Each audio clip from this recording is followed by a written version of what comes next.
Mpilo, can you hear me? Yes, ma'am. Okay, thank you. So I think what you do is if you have chance quickly to put it on Moodle, take the grading one separate and make that a PDF and add it as detailed grading Noted. so that that one stands out under the general as grading.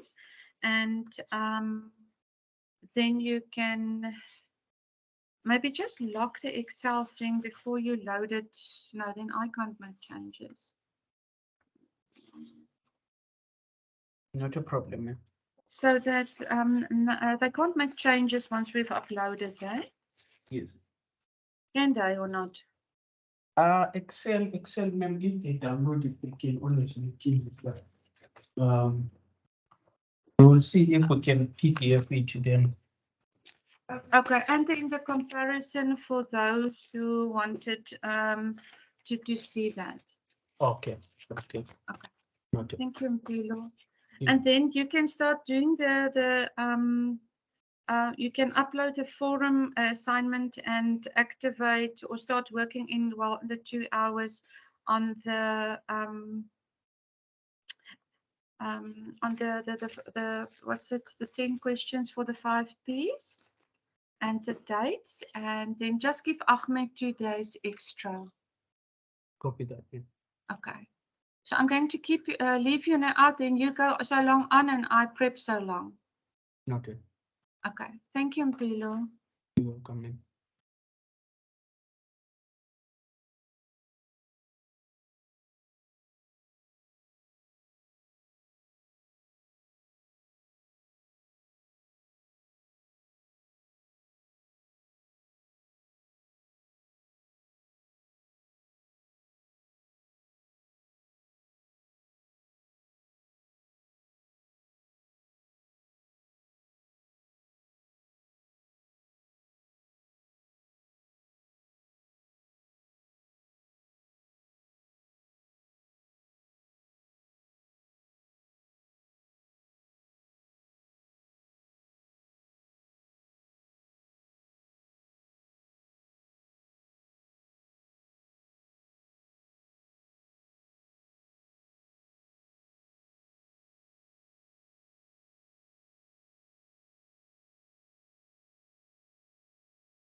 Hi, Elizabeth.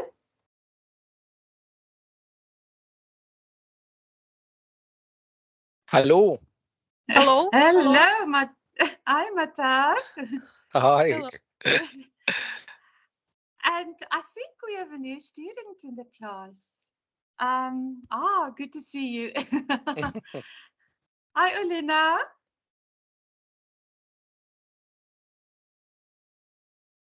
Muhammad, is your surname Abula? Abulela. Yes. Yes. Good evening. Good evening. Are you a new student in the class? Yes, just joined last Thursday. Okay, so maybe afterwards, you can have a, if everybody leave, if you want to stay on 5 minutes, then we can help you to set up. I'm not sure how you've had to catch up so that we can help you to open those forums up for you and just give you, if you want to have a one-on-one also with me in the week that I can help you to catch up, we can do that as well. Thank you very much. Thank you. Thank you. Okay. So I just want to quickly tell Mpilo that you knew so that he can just open up your week one so long while we're in the class, okay?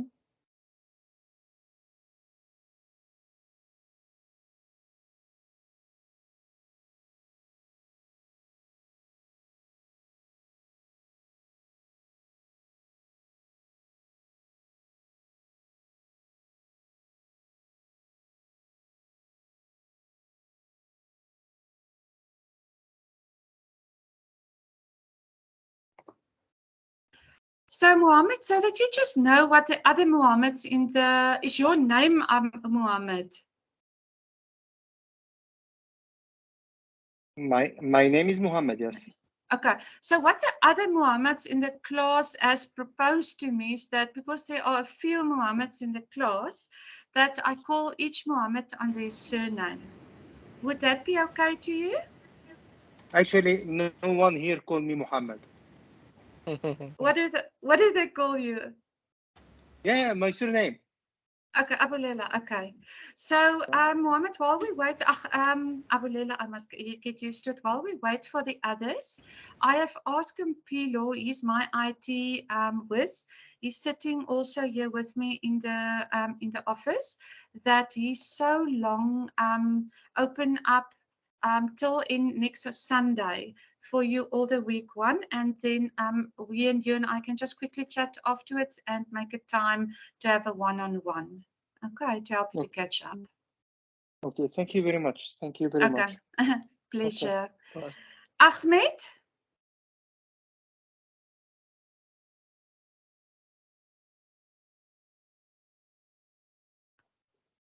Hello, John. I've said hello to the others. I haven't said hello to you and to Tilazat. Welcome to today. And then I just want to check quickly. Ahmed, are you, how did the move go, or are you still moving?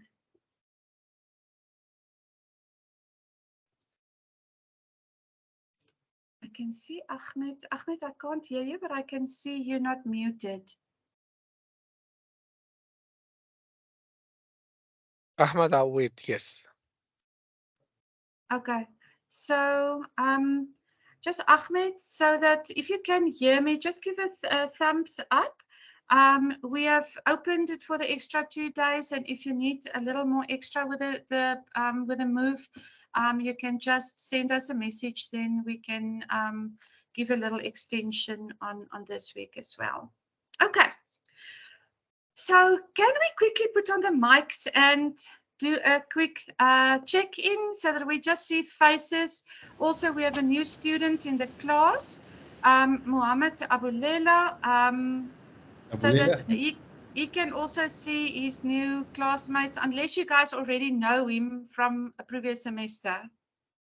Do you know Abulela? Okay. Abulela, can you put on your screen quickly? Okay. Hello, is that? Yes, hello, خير. Okay. So Mohammed Abulela joined on Thursday, and Abulela, are you new to the entire MBA program, or did you had anything with any student, or is it your first semester? You unmute? You unmute? You unmute? Sorry. Yes. It's my first semester here, but I have been working for almost 22 years in the same career, pharmaceutical. Oh, okay. So can I quickly, we're not going to do a reintroduction of all the other students. They have done it in week 1 when we did the introduction. But maybe if you can just do a quick introduction on yourself so that, because we will start seeing from now on who are the students that are going regularly in the class. And those are the students really that is going to get the most value out of it. So maybe if you can just give a quick introduction on yourself. Where are you? For who are you working? What are you doing? And why did you, obvious, I think everybody had to select this one as the elective, as I understand. And also, are you an entrepreneur or are you an intrapreneur in a business for a corporate? Just do a quick introduction on yourself. Okay, my name is Mohammed Abulela. I have graduated from Faculty of Pharmacy, Cairo University in 1999. I have experience in the pharmaceutical industry, sales, marketing, business development, and commercial. I worked through multinational and national companies. My title now, or my business now, is Commercial Operations and Business Development Head, in addition to the marketing. موجودين؟ ماشي.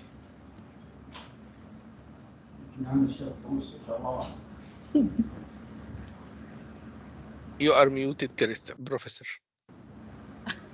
Thank you. For which corporate are you working now? Which multinational? I'm Egyptian, but I'm working in Saudi Arabia. Saudi Arabian company. It's called Riyadh Pharma. We have our own factory here, and we have our export in Gulf mainly and Sri Lanka. Okay, beautiful. So we have a few students in the class also in pharmaceutical. Maybe those who are in pharmaceutical, maybe just want to put your hands up so that Abulela can see who of you are in pharmaceutical.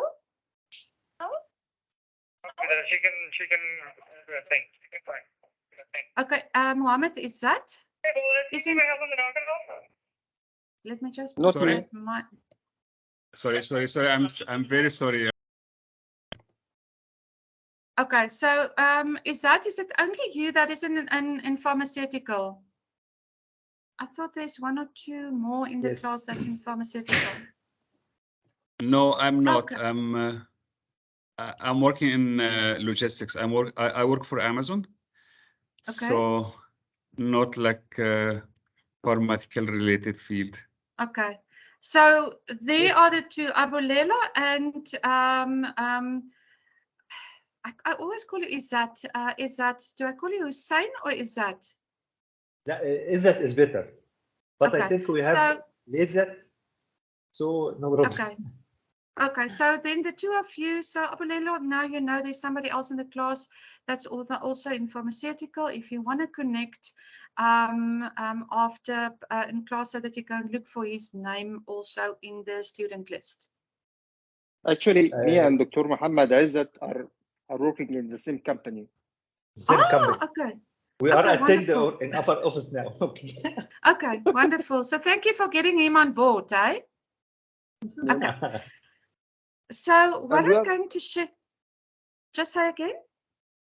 No, nothing. Okay, so do you want to know a little about me? I will be honored. Okay, so I am actually 53 years old. And what I'm doing at this stage is in 2018, I got very ill, and I have started dedicating my life to say, God, whatever you put on my path, I'm going to serve you doing that. And this is one of the things I've said yes to in terms of lecturing for this group as well. So I'm focusing on 3 things at this stage. We have a nonprofit called the Difference Makers. where we develop women entrepreneurs to help in their community. So I'll put I'll ask Mpilo also to, or I can put the links there as well. We're still busy finalizing the website. Then we have two, they call it in South Africa, the type of company is a PTY limited. So it's not a public company, but it's a private company. So the one company is a training institute, and the other company is a consulting entity where we also incubate. So we help big corporates. In South Africa, we have legislation in terms of transformation, of targets, of who can buy from what companies. And I help them to fix their strategies, the corporates, and to design their entrepreneurial programs, and to then incubate and develop those entrepreneurs. And then I do two types of lecturing. I lecture here and I lecture with another institution as well. I love writing books. So I'm writing with my university chapters or another university chapters in books on leadership development and organizational leadership. I have 6 degrees.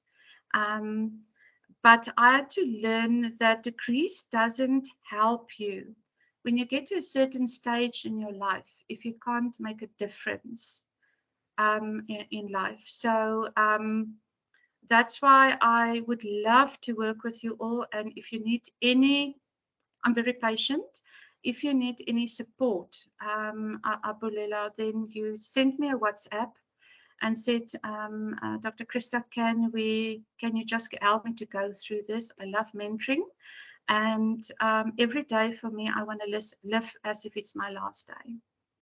If I need to go back to my creator tomorrow, I need to say that I've used all my talents and my gifts in serving other people. And I'm serving you. Thank you. Thank you very much. Thank you. Okay. So while I'm sharing, can I open the forum to say, okay, where are you just generally? Because you're generally now going in week 2 with your I don't know how many subjects you have, whether you have 2 or 3 or 4, but where are you? Are you coping?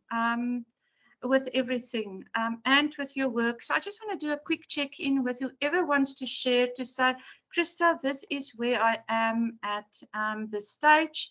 I'm finding my feet, or I have found my feet, and I'm cruising, or I'm still adapting. So while I share the Excel spreadsheet, if the first one, Yusuf, if you want to go first to say, where are you? And then the others can also share.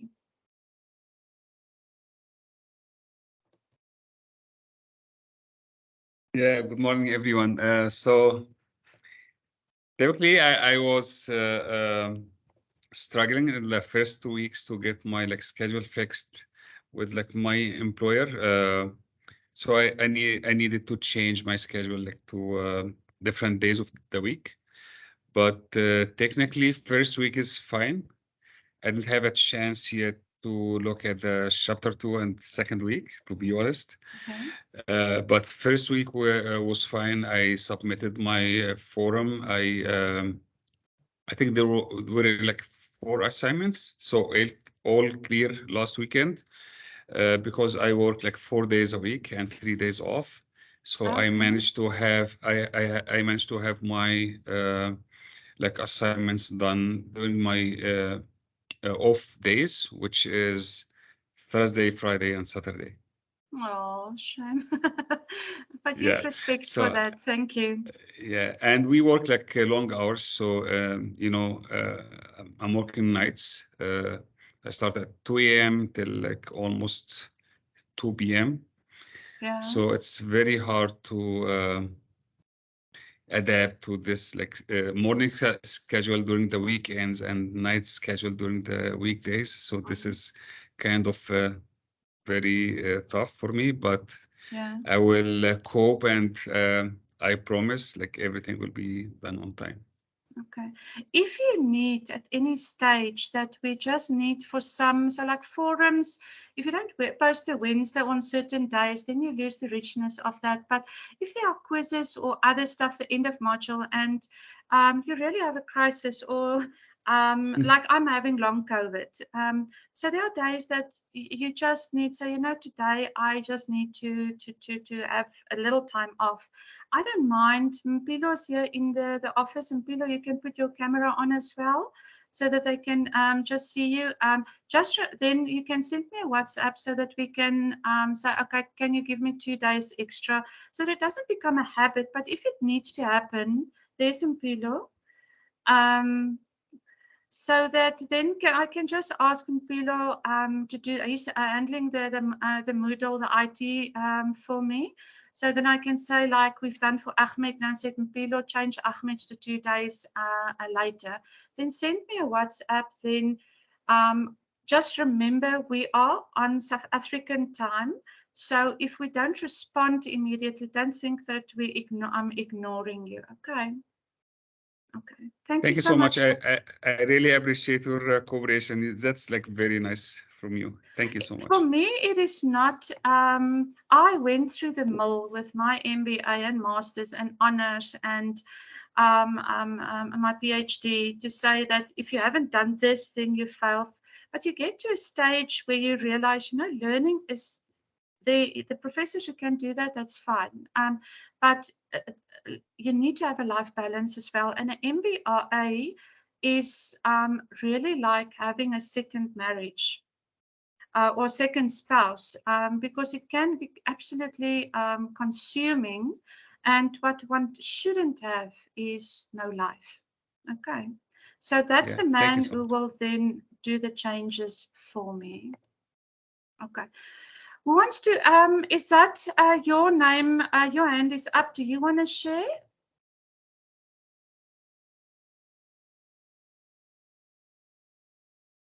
Anyone else who want to share? Mpilo, you can put your camera off. Sarah, welcome. I saw Sarah from Student Affairs online. Sarah, is there anything you want to share, or are you just sitting in on the class?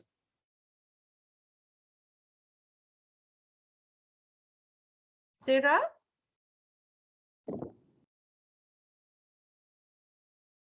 Okay, there's 2 hands up. Matar and Izzat, who wants to share? Where are you now? And Ahmed?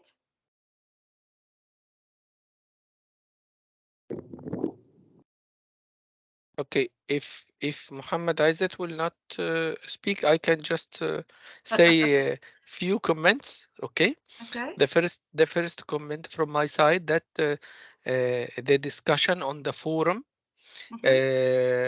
for last week, I'm not sure if I'm the only one who did not understand well what it should be, but what I can see that I realize that you need us to go inside this forum and to discuss one topic, and I found that we all were speaking, or many of us actually were speaking on one, or were discussing one topic, but I found that other colleagues also are talking on another subject. So I couldn't understand, are we going to talk only on one subject or more than one subject? So I thought that it was only one subject, the key challenges and how we can foster in order to go for the success. That's what I thought that I have to talk.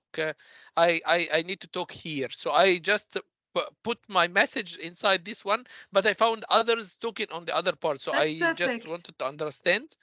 And the other one also, I just want to pay attention to that we are talking for 2 hours here. So if we can have like 5 or 7 minutes even break during the 2 sessions, if you can split the 2 hours into 2 sessions with 5-7 minutes even break, it will be great. So we can just do anything and then we continue. Okay, perfect. Lovely. Thank you. Thank you very much. Thank you for that. So Ahmed, on the first one is the intention when I was in the class, we've set the challenges, and then we see we also learning the first week, but then we saw we have uploaded 4, and some people already have started posted. So then we allowed that. So, but in future, there's only going to be one forum discussion and a response to that one. So we also have founded our feet a little because it's the first time we have done Moodle. So it's perfect as you've done that. Okay. Thank you for your understanding. Okay. But Hello, if you're not Professor, sure, can you hear me? yes, I'll just wait quickly. If you're not sure in future, Ashraf, just send me a message because there's most probably somebody else that's also wondering, because then I will put a clarification immediately in the group. Okay. Okay. Matar? Hello, Professor, can you hear me? Yes, Ahmed? Yes, finally. I was trying to speak long time, but I'm driving and I have internet connection issues, so I was really struggling. I wanted just to say thank you so much for granting me those 2 days.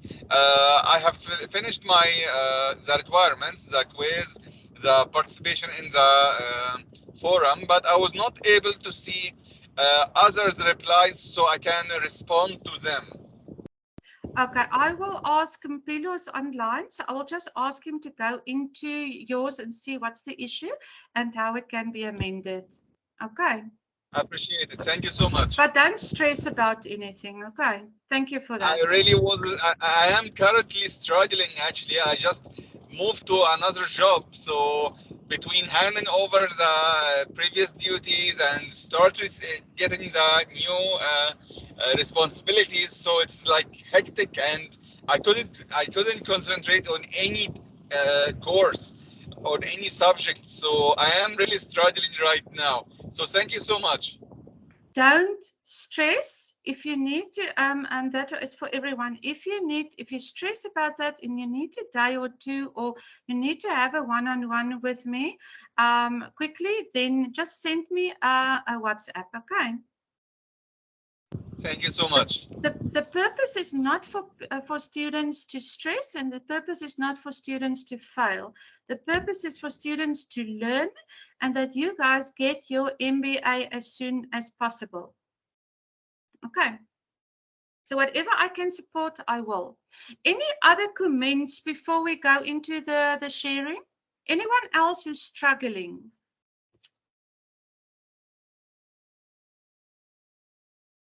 Nobody. That is perfect. Okay. So I'm quickly. Oh, Elena, hand is up. Elena, do you want to quickly say? Yes, hello, Professor. I just wanted to say that I have the same issue as Ahmed. I cannot see absolutely another topics. I can only see the topic of my response and the response of my peers. That's it. I didn't see and didn't have access to other ones. Okay, so Mpilo, have you taken notes of Ahmed and Olena just to see why there's an issue there with them and not with the others? And then Olena, if you still want to respond after we've seen if there's an issue, because the others doesn't seem to have that issue, then we can just either grant a few days extension for you to comment on it, but we will let you and Ahmed know. We just need to see what's the issue. Professor, I think almost everyone have the same problem, because I also meet the problem. I couldn't answer on the, I couldn't reply on the answers of my colleagues on the other topics. I couldn't see even them. Okay. Who of you could? Let me ask in the class, who of you could see?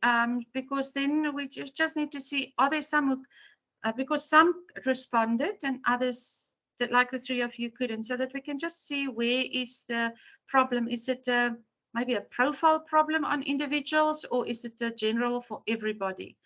Are the others, who of you, because I'm only going to look at everything tomorrow and respond, then who of you could respond? Could anybody respond? Then just put your hand up so that I could see, because I know there's people who posted comments. Okay. Yusuf, you could respond? You Yes, unmute? just to clarify, Doctor, so in the beginning, I was not able to even submit my response. After like a few days, I was able to, and then I had to contact like Windsor University about the reply, so to respond to someone else. Now everything is good for me as well. Okay, so so maybe for this week we will. It's actually for everyone. You cannot see other discussions. So, okay, I will need to find out from them why it is like that. So, don't stress if you couldn't respond. Then it's not going to affect you. It's just then if there's a technical problem, but I will follow it up with Sarah to see what is the issue. But then it just means this week.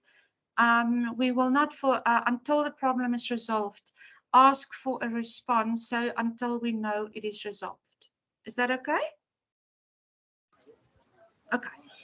Thank you so Professor, much. I have a question, please. Okay, let me just see. Let me just go. Professor, can you hear me? Yes, I can. Nuran? Yes, I have a question.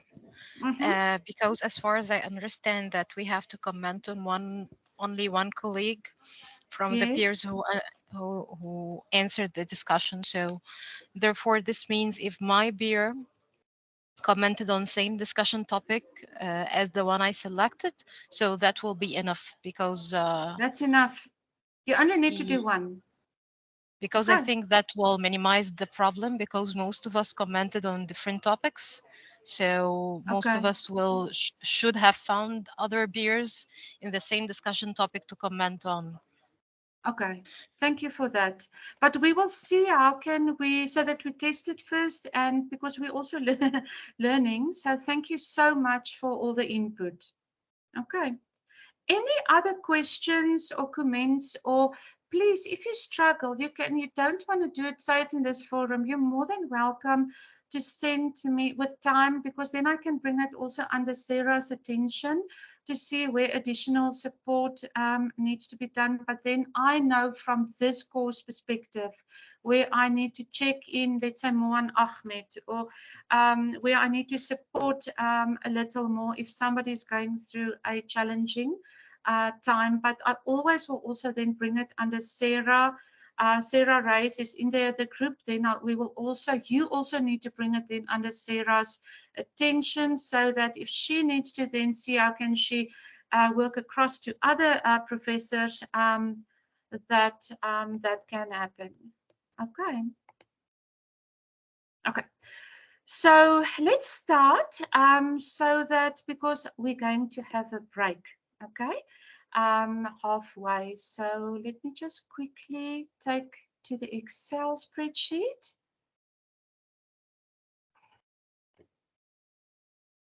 So where's the Excel spreadsheet now? There's the Excel spreadsheet.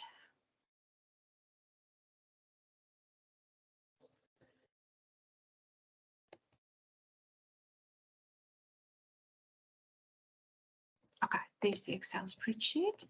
Okay, can you all see the Excel spreadsheets that's in front of you? Yes. Yes. Okay.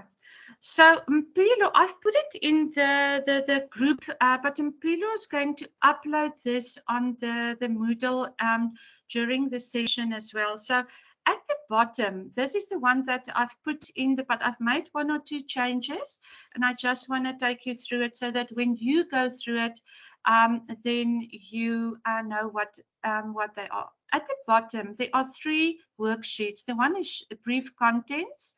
The other one is grading. The other one is comparison. Okay. So what I have done is just the one I've showed you the last time, last week. What I've updated then is the submission dates. So there you will see in column A is week 1. And then the green means we're done with that group, with that week, except our new student. The yellow line in line 7, which show week 2, shows that this is the week that we are busy now. Then I have put in submission dates for you so that you can plan it in your diary as well, on that you have a dashboard. Okay, so that is done till the end. What I've added is I've put it a line exam. I will I still need to just finalize what the exam format, what the exact exam times are with Wednesday. I'll do it with Sarah. And if there's any, so the others are not going to change, but if there's any change on the exam date, that is where I will come back to you. Sarah, are you online? Okay, so what I've done here is, and that's why the difference between the black and the red is those weeks where there's a lot of stuff to do. Okay, so like in week 5, there are 2 chapters, but it's not difficult chapters. Okay, in week 8 is also 3 chapters, but it's not difficult chapters. I'm going to really make it as easy as possible for you. The weeks that will have a lot of work, because they we're going to do a lot of calculations that I will design for you, is in week 9 and week 10. Those are the financial modules. So those, but you will see there is, I have added the dates there for you that we're ending by the as per this date here, by the 13th of August. This little thingy here says we need to end by the 13th of August. What I need to, you'll see for week 10, I'm just highlighting it here for you so that you have structure. Then week 10 and week 11. I have made the dates for you for submission. Instead of there a week, we have made it 2 weeks, so that wherever you're potentially behind on something, that we don't run out of time, because we need to finish then everything by the 13th of August. Okay. Let me quickly just go and accept who's coming in now, the class. Ashraf. Okay.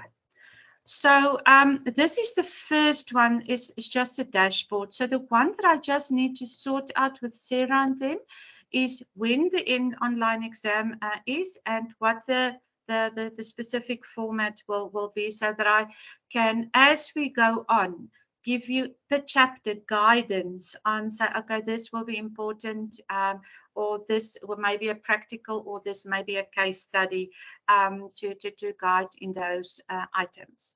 Okay. Can you see on the next screen, there's a grading system. On the second worksheet, there's a grading system. I've clicked on the second sheet of the same Excel. Okay, so what I've done here is, and I'm just highlighting it so that you can see it.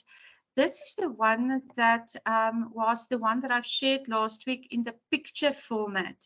I've just, this one is below 40%, below 70%, sorry. That one I haven't amended. So below 70%.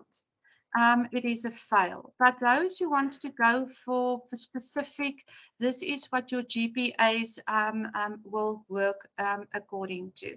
Okay, so we'll just upload this one as the correct one. Then what I've done is I've amended the one according to the also the picture one that I've showed of Windsor University, that we've received the points in total. So there is, like, their category is assignments, quizzes, and the final exam. Then if you go to column H, do you see I'm clicking there on column H? Yes. Those categories, now this is not fully tallying up. So I'll just correct this one. I'll quickly, let me just take that up. But this counts out of, because I've added hidden columns of the last week. So these columns, so I'll just put the percentages in. So out of 100%, that equates to 300 points. 100 points for the exam, 100 points for the quizzes, and 100 points for the category of assignments. Okay, so then what I've done is okay, how do we split it now? We know here, number 3, the final exam, that needs to go 100 points. The quizzes, we know it's 100 points because I had to work out the grading system. So how will we split certain things? 100 points for the quizzes. So then what I've done there is I've taken the 100 and I've divided it by the 11 remaining, or the 11 weeks. If that means that in the 12th week is the exam. If that change, I will immediately inform you. But this is the principle of calculation that I've used. Is I've said 100 divided by the 11 means for 10 weeks. Week 1, last week, your quiz, that means that counts 9 points. For the first 10 weeks, the quizzes that you do, so let's say you get 7 out of 10, that means the 7 out of 10 times the 9 points will be your pro rata calculation for that week. And that's how we will work it every week. And then I've put, because it's a strange number, I've divided then, so the rounding figure is for the last week is then 10 points. So that's why each week's quiz will calculate to this 100 points. Okay. Then the assignment category.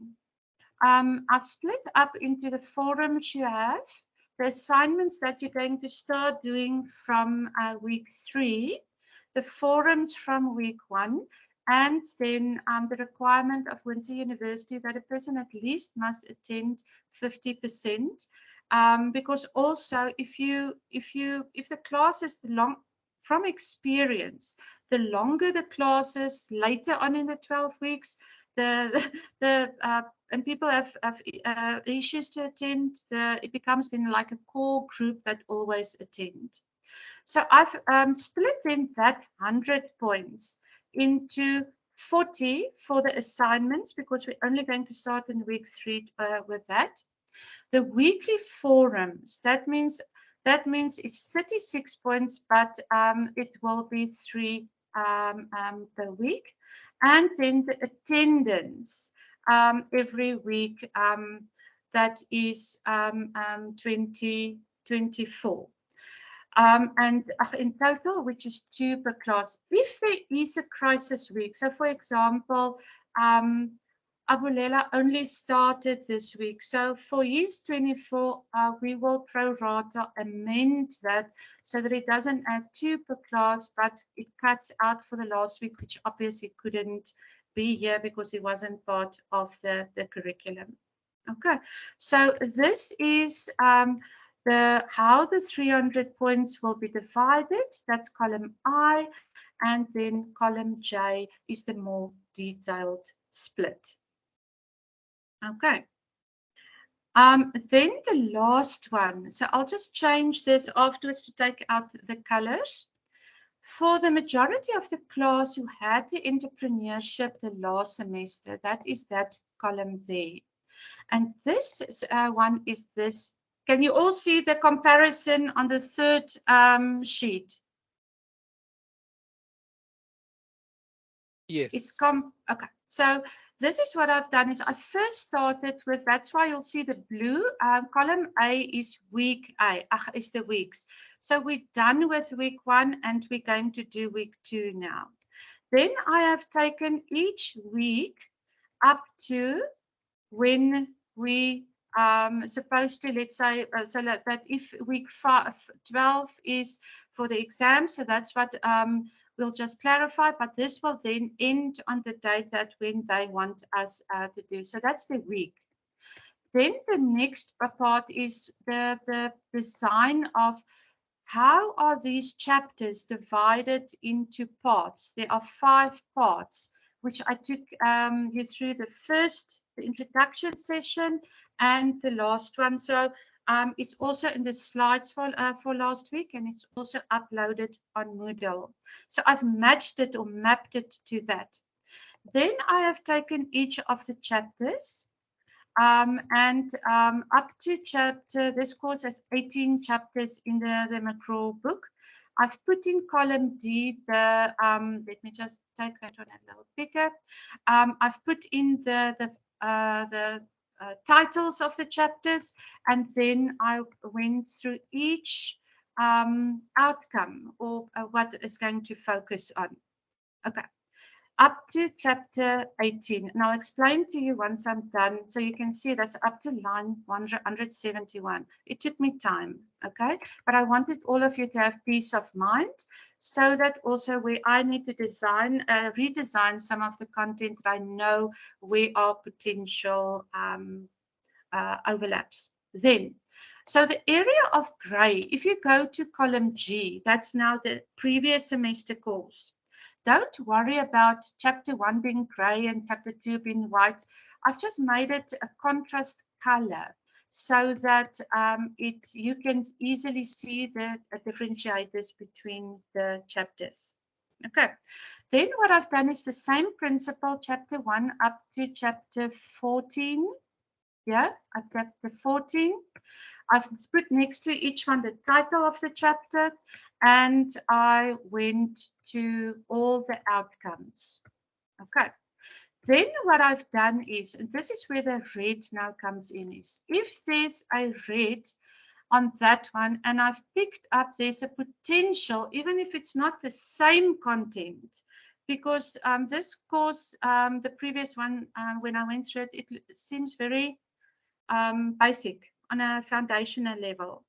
So if I've picked up that there's anything potentially, even if it's not the same content, I have highlighted it in red, or let's say in line 19. Can you see there's glass ceiling, women-led support, family? So of that is, yes, in today's session is a portion of women-led, but it's not the same. Today's session is a portion of the family, but it's not the same. I have highlighted that, each one for you, across both, so that we can see where are there some overlaps. Okay, then what I've done is, so let's say there's a cash flow. Can you see on your previous course, chapter 6, there was cash flow? Then what I've done is say, okay, Krista, if you're going to get to that that chapter in this semester, all the blue ones is now, look at column E. I'm going to start at the top. Look at column E. I've highlighted today there's an overlap of a topic, but not content. Family business, yes, that is an overlap. Okay, women, yes, there is an overlap. So I know that from chapter 3 onwards, any place where there's red, I either need to take out or redesign, or like I've done on the blue one, I just highlight, I know I need to make it on a very higher level. I'm going to give you an example under the finance. Okay, so under the finance is in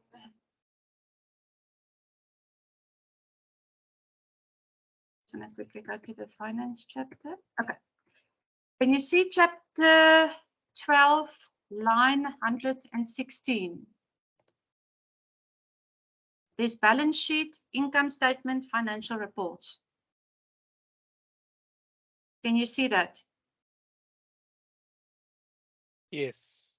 Okay, so those are then, I know you guys have done some basic thing on that, but now I need to take you to a higher level in terms of analysis. So I know I don't have to, for some of those in the class who have never done it before, so Sarah gave me those names.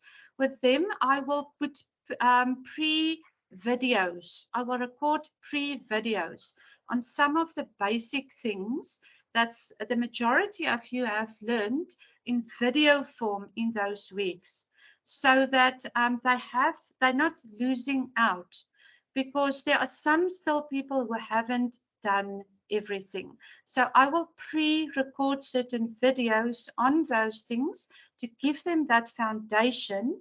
But when it comes to the exercises, I'm going to jack it up on a more complex level than what you would have got because you have that foundation. That means is you're going to get, like, I have a master's in finance. So you have the best and risk. So you have a very good mentor. So I'm going to make it very practical, but also a little more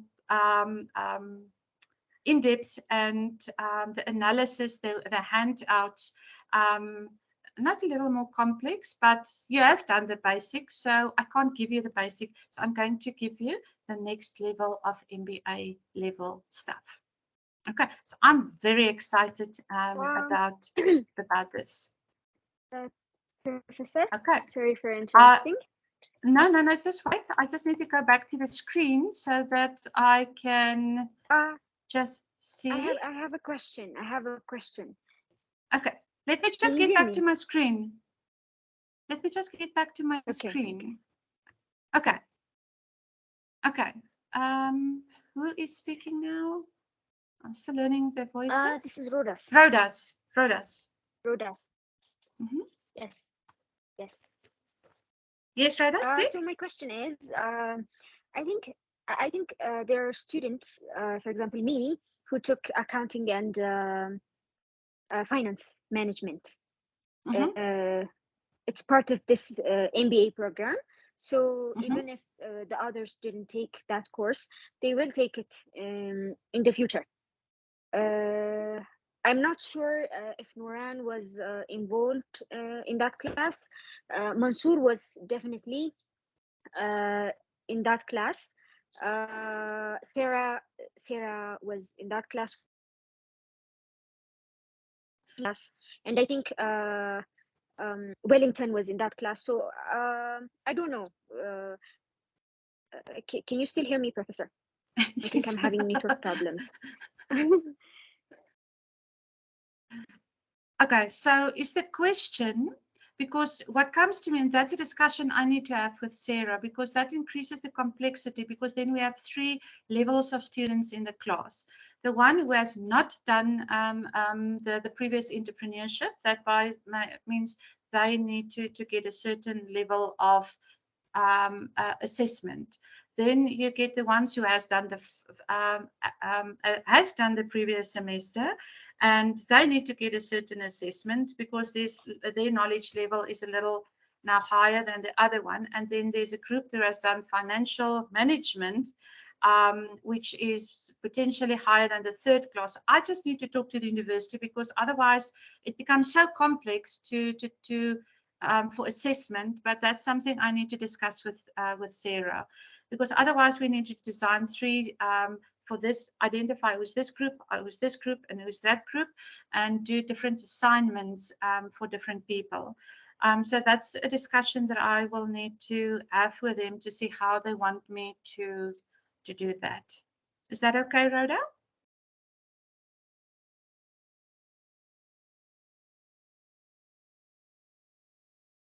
Oops, there she fell off. Okay, so she'll come back now. So that's a very, very good question that she has given. So I unfortunately will need to, because I don't know the answer, I need to get the guidance from Windsor on that, to see how do they want me to handle the different groups, and do I need to do different assignments for finance.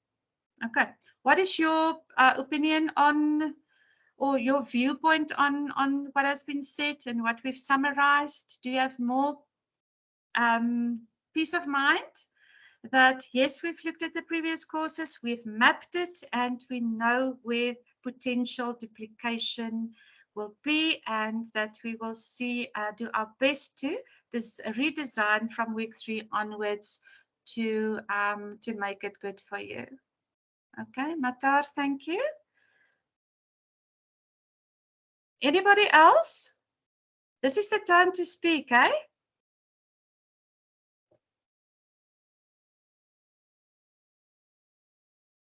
There were students who wanted to see this, so I need to get some input from you.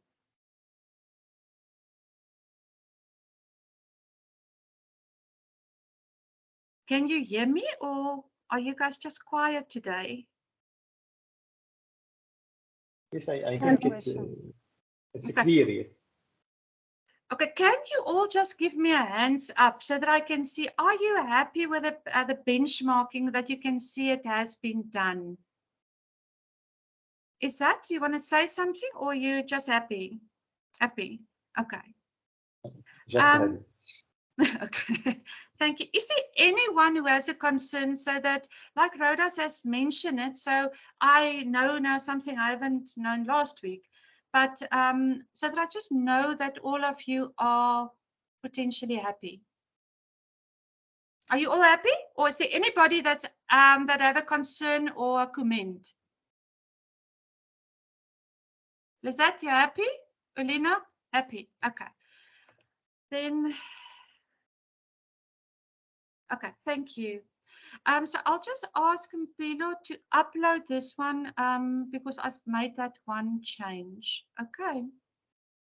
Okay, so let's start, and then we can break at 4:05. Okay, so let me share the video. Okay.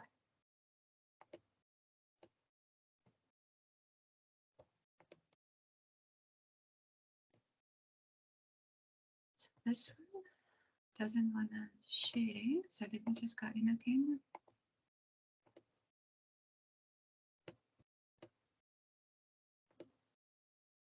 Okay. Can you see the slide pack in front of you, the PowerPoint slides? Yes. Okay. So,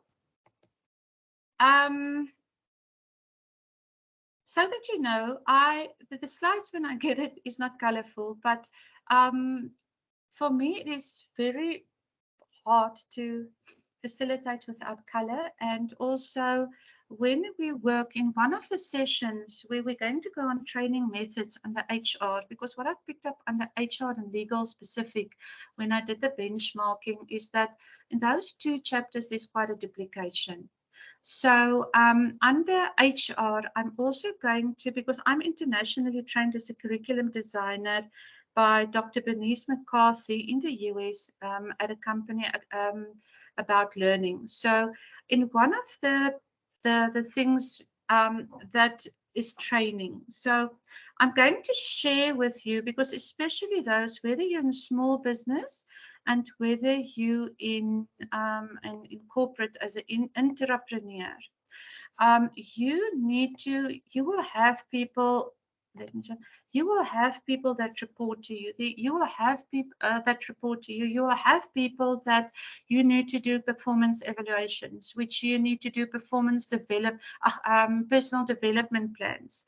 And in that, you need to understand, I'm not sure if you have ever had intensive training on adult learning, but one of the modern ways of is and I'm going to teach you that because we used that in our previous business school, is how does the average adult learn, so that when you go into, whether it's performance management or whether you're going into personal development plans, whatever training you're going to do or coaching, is that you understand that each person has a different learning style. Now, and there are different layers of that learning style. So I'm going to, in that specific session on HR, under training, I'm going to bring that info for you as enrichment. I'll also upload some videos, a pre-video for you on that. So my learning style, my primary one is visual. So if I have like a slide that is just black and white, Okay, my brain's learning loop is not continuing, so I will put in color. So like the heading here, can you see assignments this week? I've put it in a navy blue, or the heading questionnaire, I've put it in a green. Can you see that slide? Can you see that slide? Yes. Okay, so that's why if you see I've changed it a little for the color, it is for myself as well to facilitate to you, because that's how my brain also learn.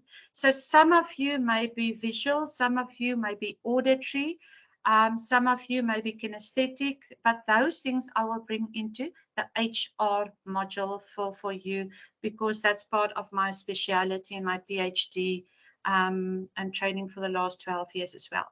Okay, so I'm going to start with this, then it's out of the way.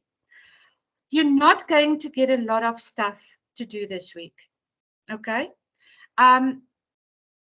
What we, Pilo will still upload it tomorrow.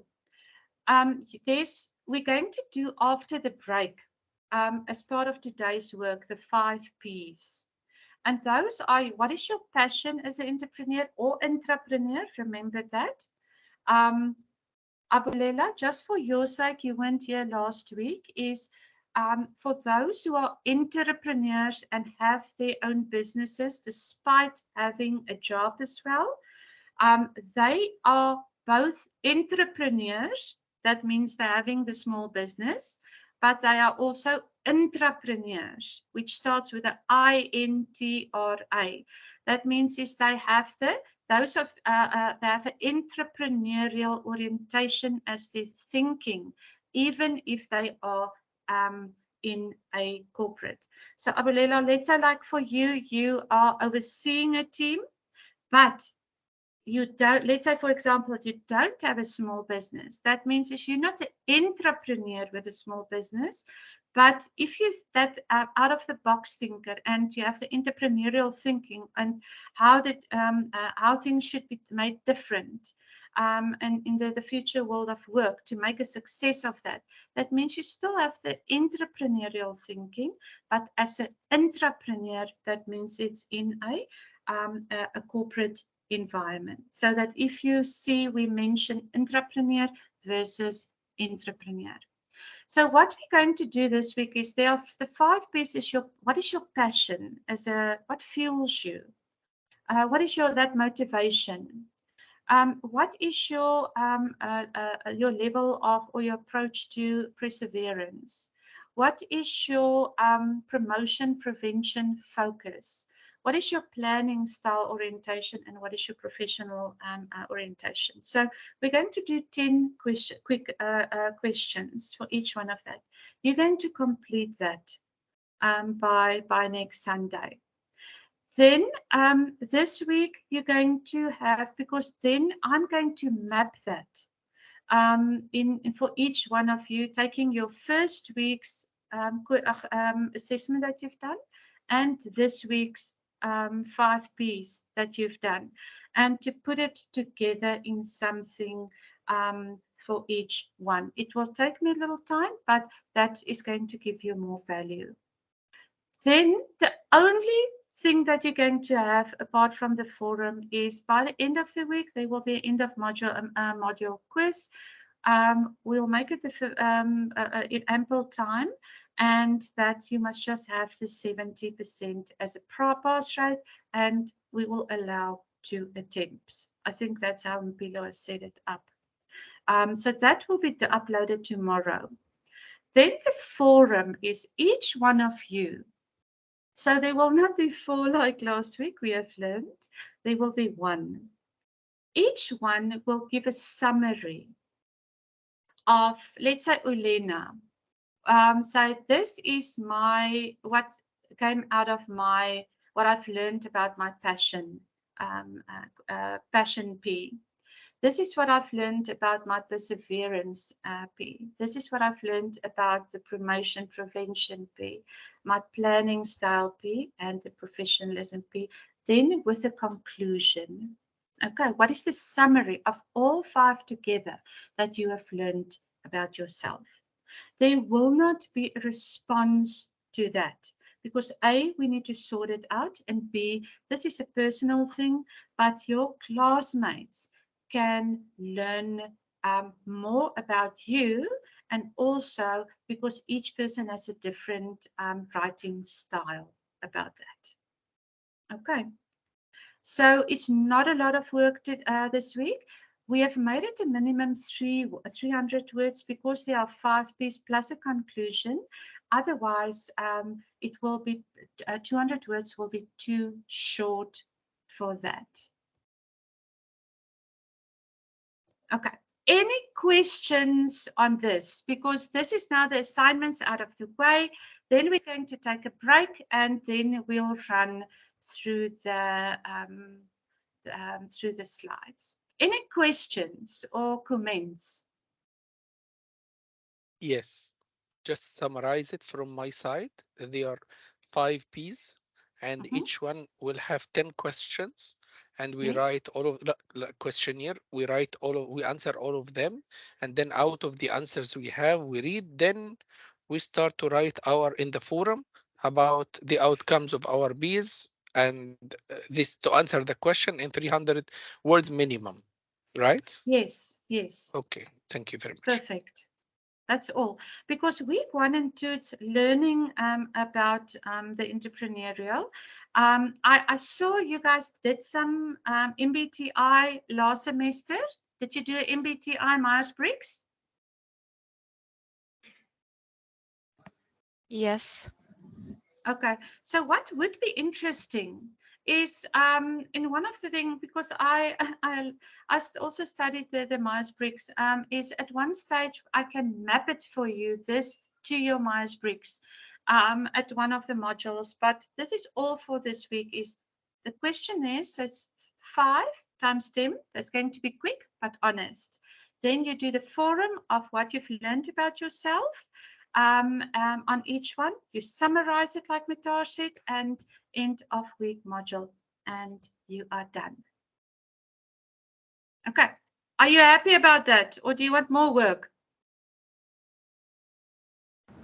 No, very good. No, enough. Thank you. Very good. Okay. The reason why I'm not giving you for the first 3 weeks too much is from my own experiences. I know when I studied and when I did my PhD, and still while I'm doing my second doctorate now, the first few weeks between subjects and getting back into rhythm and into balance between work, family, and all the assignment dates, it's really can sometimes feel it's too much. So I want you to find your feet the first 3 weeks, but weeks from week 4 it will pick up, and that finance week is going to be those 2 weeks are quite a hectic model, but I want you to ease in and not run away. Okay, so that you still have a life balance. Happiness. Okay, so what we're going to do now, it is 1 minute after 4. Do you, we have not done the breaks before. Do you want a 5-minute or 10-minute break?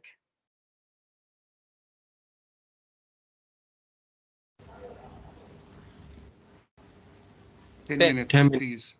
Okay, so it's going to be 8, and I'll tell you why, because it's on my watch is 2 minutes after 4, so that we can start again 10 minutes after 4. Okay, so we'll see you online. Don't leave. Just put your mic and your camera off, because if you leave, you will also go out of the attendance register. And we pull down attendance registers from Teams. And we want to show you that you're the entire class there, okay? We'll see you in 10 past 4.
Okay. It's 11 minutes past 4. Can I continue?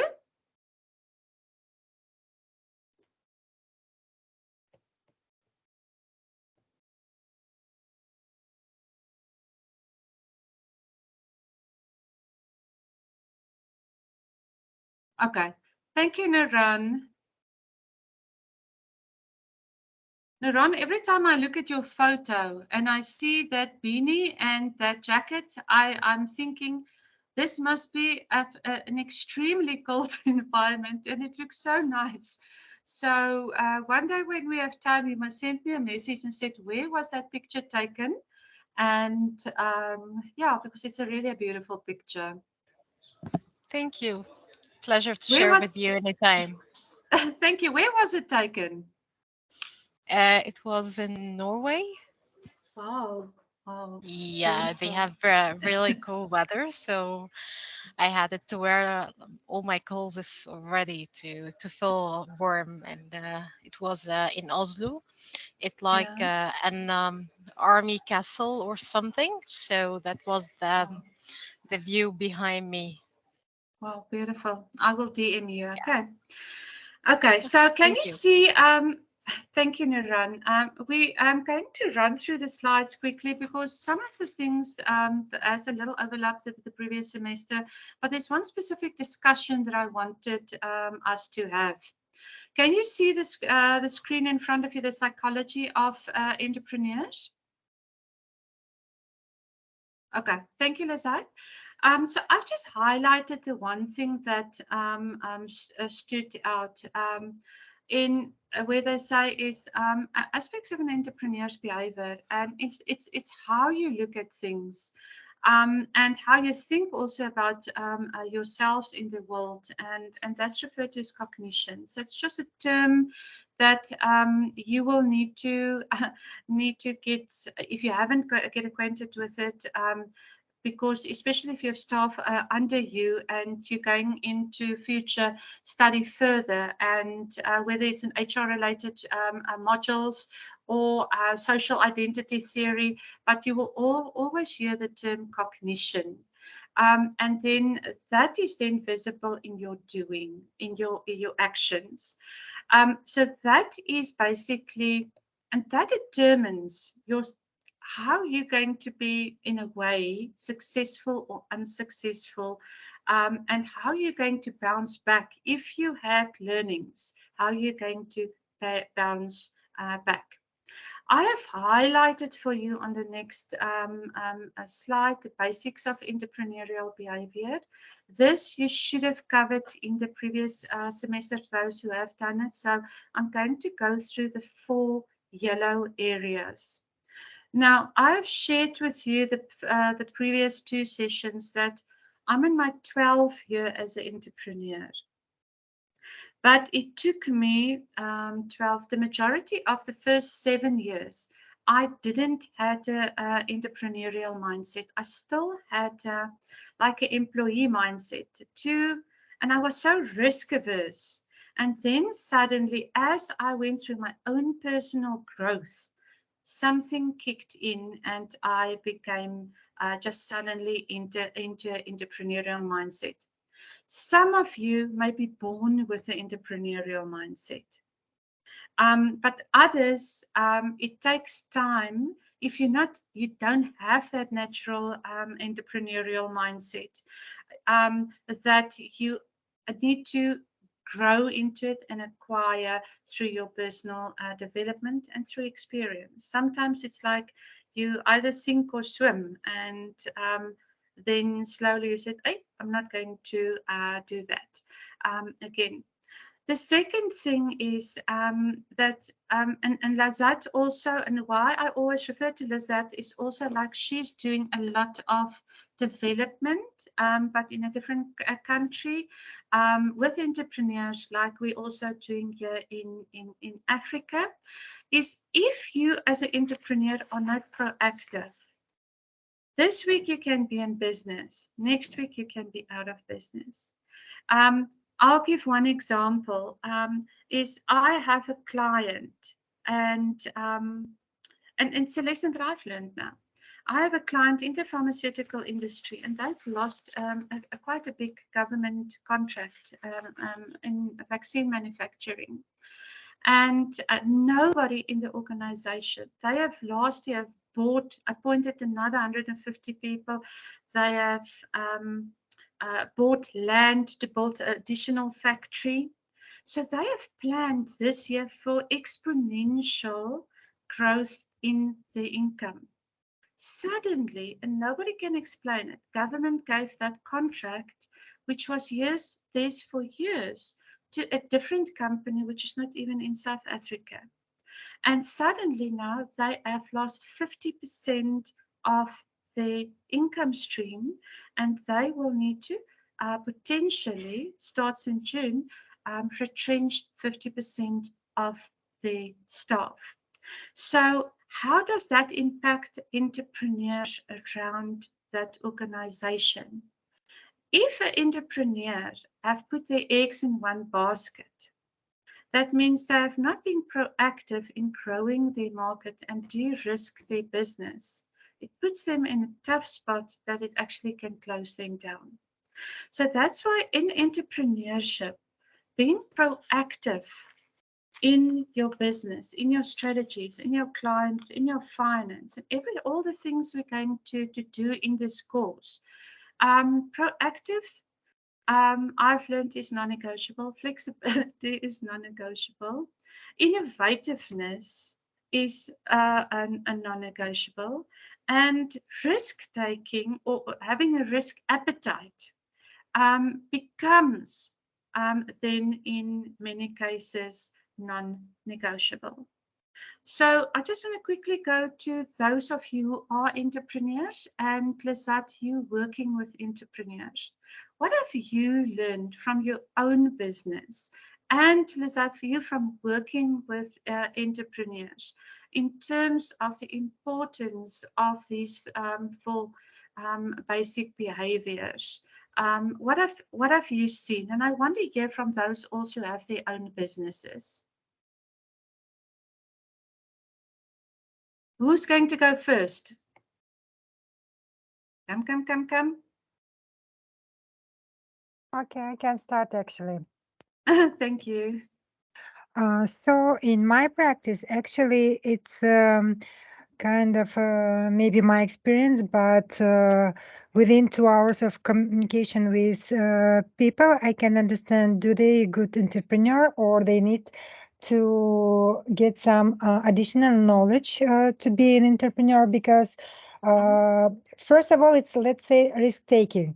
I think it's one of the best evaluation of the person for understanding their mindset. So are they ready to take risk and take responsibilities, of course, or they're trying to avoid all risks and try to put all responsibilities for some external circumstances. So it's a very big difference between people who are ready to take risk and responsibility and those who are trying to avoid this.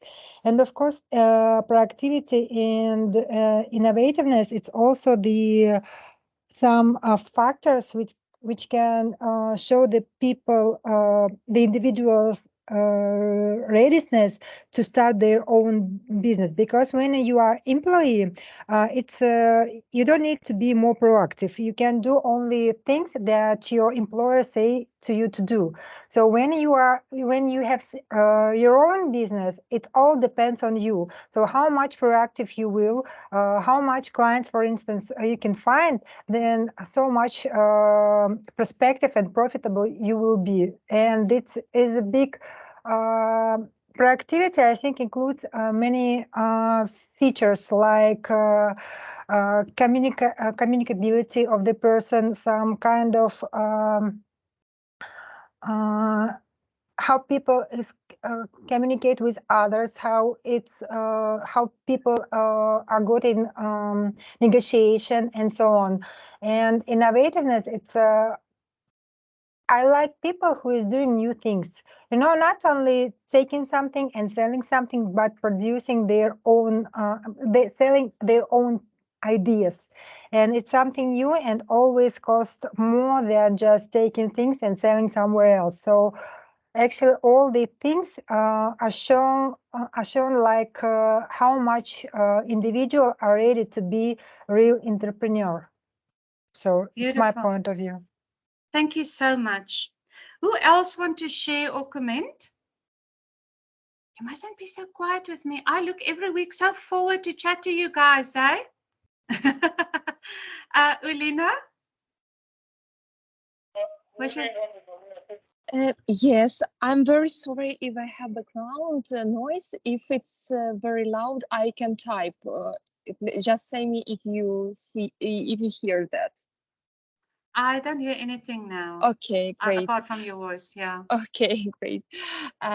So I just wanted to comment. I listened carefully what Lazat said, and about the risk taken. For me, I'm not yet an entrepreneur. I'm just discovering this, and I'm making first steps in it. So I'm working as an individual consultant within the consultancy company. However, I'm thinking about my own project, and I believe that I have still have issue with risk taking. And what Lazat just said is very valuable one, because I now agree with that still I'm not an interpreter because I have this issue, and I will consider about that more precisely. Yes. No, it's not that you're not into entrepreneur. And if I remember correctly, Ulina, you're in data analysis, business analysis. Yes, I'm in a consultancy agency and have different roles. Mostly, yes, I arrange analysis and also mentorship and project management.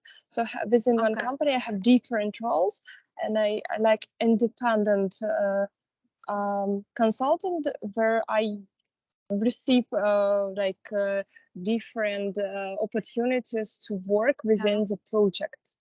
Okay, so what I want you to keep in mind is that you are not there with risk taking, because I wasn't exactly the same situation when I was in corporate as well, because of the type of work you do. Project management is left brain, very detailed orientation to make sure that you don't miss a step to reach your milestones and to complete the project and successful. The same with data analysis, business analysis. It's very analytical part of the mind that is used. I just want predominantly, primarily, where risk taking and innovativeness is coming more from the right side of the mind. So the more you only use the left side, the less the right side are being used for that. So it's not to say that you're not risk taking. It's just your nature of your work doesn't require it, and the nature of your work requires a lot of left brain at that stage. The future world of work, and in one of the future sessions, I can share that with you when we have more time. I trained under Dana Zohar. She is a quantum physicist, but I went to Oxford and I trained as a quantum leadership master trainer. So in one of the sessions, I will share with you as well that whether it's our children, ourselves, entrepreneurs or entrepreneurs, for the future, especially with AI, that is going to become more predominant, and that will also require people to do less left brain type of stuff. The future world of work is going to require that if we want to stay relevant, that we need to become, they call it whole brained. That's why when I started developing my right brain, it was very hard for me. My innovativeness, the entrepreneurial mindset, the risk-taking part wasn't fully developed. So because I was so analytical, financial, a business turnaround strategist, So I had to work over the last 12 years to develop my right brain. So when we do training, whether it's emotional intelligence, whether it's systems thinking or design thinking, we bring in practicals that activate, that goes between the left brain and the right brain. So don't think just because your score may come back innovativeness lower or risk-taking orientation lower, you're not entrepreneurial. No, just see it for what it is. In this moment and in this phase of your life, this is where you are. But then you look at it as a mirror to say, okay, that one is a little lower. It's not, you are not an entrepreneurial thinking. You are not this. It just means that it gives you insight that, this one I need to develop a little more. Okay, Yusuf? Yes, Professor. I just have like some comments here. So first of all, from my understanding that every few points here are correlated. So if we are talking about motivation and risk taking, they are correlated. So the higher motivated you are, the higher risk taking you will do. And also from my understanding that risk taking is opportunities. So the higher risk you take, like more opportunities you will gain. Okay. Can you hear me? Yes, I'm listening. Yeah, and also proactivity and innovativeness. So the more proactive you are, you will need to be like up to date with the market. The more innovative you will be to do more things to attract your customers. So this is my understanding of those like basic entrepreneurial behavior. Yeah. So this is what I understand from this slide. Thank you so much. So Yusuf, theoretically, yes. Okay. Theoretically, what you've said is 100% spot on. But let's say the one that you said, the higher motivation, the higher your appetite for risk taking, theoretically, it is how it should be. But if you take the human in the human psyche into account, one person may be extremely motivated, and they want to be and they want to take that risk, but they might be in a situation where they are when they have to take a decision is driven by fear, and that fear is bigger than their motivation to actually take that risk. So therefore I said theoretically, yes. But from individual to individual, and this is also linked to how they call it worldview in psychology, or it's also linked to social identity theory, is to say what have made Yusuf different from Ulena. Your background, how you grew up, where you are up to Yusuf, where you're now, is you may be very motivated and you want to take that risk, but you may be in a situation where your fear might be higher. So this is where psychology comes in. So in theory, yes, but psychologically, it will differ from person to person. Does that help? Yes, ma'am. Thank you. Okay. It's these things, all of you are in corporates. This is where you will know when you work with people. The theory doesn't always translate to the practical in a person, because then it's where you need to go get into. So why is the motivation not coming into action? And why is fear is a very, very big motivator in a lot of people. And then how do you get to the root of the fear so that a person can actually live the potential of their motivation and put that into action? Okay. Okay, So if we go to, because I want to get to the five P's. So these are the five questionnaires that you're going to do for you. And please, if your one is lower than the other one, it is not to say you're entrepreneurial or not entrepreneurial. It is really to say, where are you in this space of your life? And also then to say, if you are curious, I think all of you in this class seems very curious, is to say, but why is this one lower? Do I need to, will this impact where I want to go in the future? Do I need to develop, is this, let's say, my left brain, is this my right brain? Or where is this coming from? And then be curious, because I'm more than willing to have those conversations also with you, to say, okay, how can you then in your personal development, your personal growth, to say, okay, should I develop my left brain a little more to get more equal with my right brain, or do I need to, like in my case, I had to develop my right brain very much because my left brain is so analytical.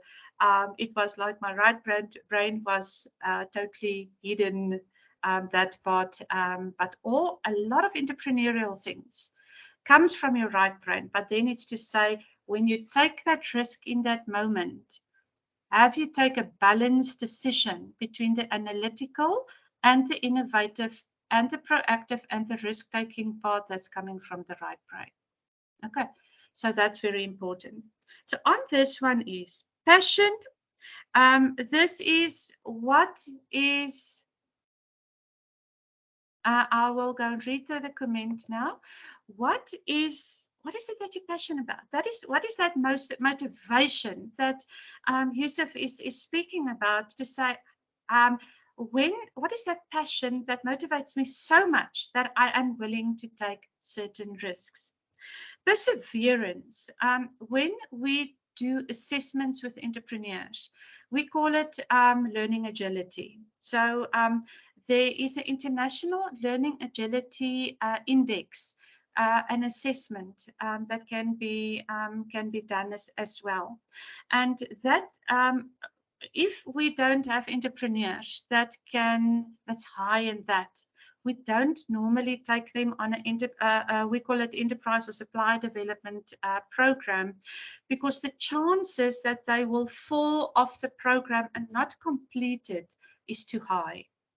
So also if you get staff in, you can have a staff member that is very good on certain things, but they don't have the learning agility.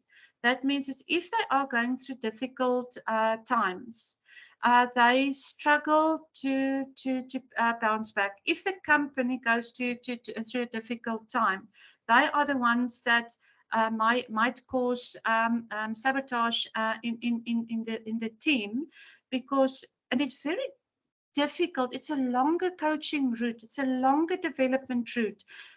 Whether it's an individual in a corporate that we coach and develop, or entrepreneur, to they say, get a horse to drink the water and actually drink it. Okay, we've seen it with entrepreneurs. Some of them, we give certifications, we let them go and train and stuff, but they never to bring income in, but they never use it, because they have the passion, but the passion and learning agility does not match. That's very important. Then promotion, prevention focus. That is your behavior related to pursuing the gains, to go forward for those profits, and to prevent the losses. And I'm also going to do these questionnaires, by the way. I am very curious to see what some of mine also, and I don't mind to share it with you. Then under planning style is, this is to say, so if you go from where you start to where you actually deliver your product or service, whether it's internal in an organization or as a small business. Okay. How comprehensive are you? Very detailed orientated? Are you future looking? Are you habit based? And this is also where your left and right brain will come in. And your formed social identity, that's what they call it for each individual. Your formed social identity will come in terms of how careful or not careful are you going to answer certain questions. I'm really excited to look at your questionnaires. Then professionalization. This is what is the extent to what the entrepreneur will absolutely go to market professionalization. Lizette, what we are doing now is we have taken 25 women entrepreneurs in to develop. And the majority of them have Gmails, Yahoos, Hotmails, those type of things. So we're going through a professionalization focus to say, what do you not have that is professional? Do you have branding? Do you have this? Do you have that? Do you have that? Is your compliance to law in order? Is this in order? So it's then to say what standard of, because some clients, if you go to them and you leave the door, they will Google. If they see a Hotmail, their company's firewall will block it. Okay, then the entrepreneurs sit and wait.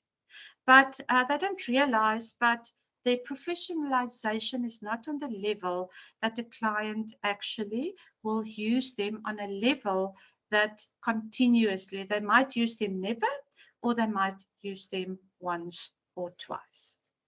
Okay, so this is when you answer it, Olena, don't answer it from the perspective that you're not an entrepreneur. Those like Lizette who has worked with entrepreneurs, she will be on a radar and I will look from the perspective as being an entrepreneur of her own business, but working with entrepreneurs. Some of you have made notes with that you are entrepreneurs, but you're also working. I'm going to look at, so what came out there? Because both will influence your answers. Some of you are just in corporate. Think it as your role in the organization, but from an entrepreneurial point of view, is to see, are you using the entrepreneurial thinking that you have to the maximum in your job role? Or does your job role put you in a box where it means it suppresses certain gifts or certain things that you have? Or no, my organization, as let's say, for example, I want to use Siemens. Siemens naturally, pharmaceutical, will think entrepreneurial. Therefore, they might, all their staff in their development programs might have a natural entrepreneurial, innovative, not necessarily risk-taking, because this is not an exam that say you must have 80% on all 5. This is contextual to where you are now, not a label. Okay.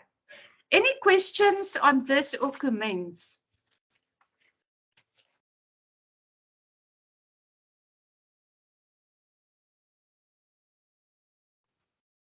Nobody? No, thank you. Yes, can you hear me? Thank you, Naran. Yeah, okay. No, okay, my name is Valentin on the line. Can you hear me? All right. My question is, when you talk about the professional, I want to ask, can an entrepreneur, a startup entrepreneur, can he be referred to as a professional? Because most of the entrepreneurs, they are just school leavers and they just need to start up a business and they've not gotten enough professional experience or expertise in terms of their job. So they just want to start and they just start up and then growing. So how can the role of professionalism be attributed to a startup? Okay. So, Wellington, I struggle to hear you, so I'm going to just put it in a context. So, when you answer the questions, if you are an entrepreneur, you answer it as an entrepreneur. Okay. And you must remember, if you're not an entrepreneur but an entrepreneur, you answer it as that. If you have no clue, you answer it as honest as you can, because this is not about right or wrong. Okay. If you identify, let's say when you answer as an entrepreneur, but your mindset is set on professionalism, but you don't necessarily have the monetary means to achieve that professionalism, then you answer it from the perspective, what is your mindset want to have, and not necessarily, this is about behaviors and mindset, and not necessarily what you have achieved at this stage. Because then afterwards, you can always go and sit, so yes, this has created an awareness for me that I am focused professional, but for the informal business, but I don't have that level of professionalism. Then it's a coaching conversation or a mentoring conversation to identify, then to say, in your specific business, what professionalization, and that's the work Lizette also does with her entrepreneur, so you can connect with her as well. What professionalization needs to happen in your business? Then identify what can you, will it cost something or won't it cost something? Then start with, what are the absolute things that you must have as an entrepreneur to become professional? And then it's you putting a little project plan in place to say, okay, I need to get the communication skills. I need to get pitching skills. I need to get A, B, and C. Then what can I afford and what can't I afford? A lot of the things that we can't afford, one can go and find somewhere pro bono or teach certain things. There's always a way. Okay, and that is the wealth that you also have in this group, and that's what also you need to connect with Lizette on that as well, because I've heard you said like an informal entrepreneur. So it's about your mindset, but then you must go and identify what is the discrepancy, what is the gap between your mindset and the actual part in your business, so that you can bring that together. Does that help? Wellington? Lizette, I'm sending coaching clients to you, eh? I hope you are hearing who to connect with. Okay, so what course, no problem. No problem, yes. Thank you. So I want to take you through just quickly this slide, and this is part of the 5 Ps. So the prevention, promotion, prevention, focus. There are a few type of focuses. So this will also be interesting for you to see where will you fall in. And remember, this is not about right or wrong. It's not about the label. It's just to get insights. Very, very important.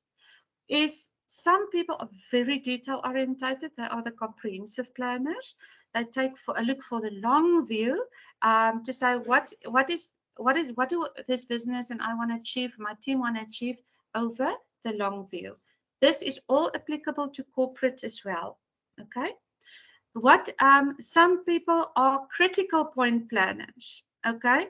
It's first I plan first. I will not act before I haven't planned properly and has done the proper risk mitigation mitigants. Then there's some people's opportunistic planners. I see some entrepreneurs as a combination of this. I think all of us has something anyway, but we always will have a primary and a secondary one. I've seen one entrepreneur specifically took these business cards to make it electronic. But in the way he does it, there's no comprehensive planning, there's no critical planning. He has a vision, and is going to achieve it, but there's no planning in that. So in opportunistic planners, you can have a combination between those who have comprehensive there as well, but they will have those that just plan, do, but there's no proper comprehensive planning there as well. Then you get those that were reactive planners. I think some of the years when I started, because I knew nothing about entrepreneurship, it's just, and I trusted everybody and I wanted to do good. And in the process, I lost financially twice everything. But I think I was a reactive planner because it's like you wait in corporate. Somebody give you, this is your year's KPIs, this is what's going to happen. And I never grew up in an environment. My parents were farmers, so they were a different type of entrepreneurial. So suddenly I was an entrepreneur and I had no training, no background. And I think one is scared. So that's where also reactive planners really, really need a mindset change and a lot of guidance. Then habit-based planners is they don't really plan. They just do it as a routine. For example, I see some women who, out of necessity, as housewives, they started cooking.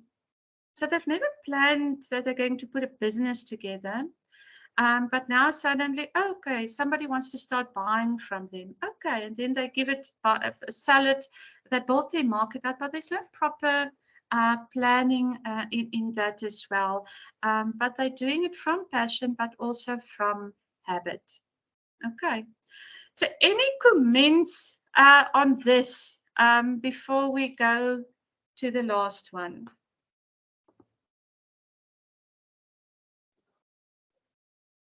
Okay, then I'll go on. The last one, I want to take a combination of three things. Because this is one of the things that in the previous entrepreneurship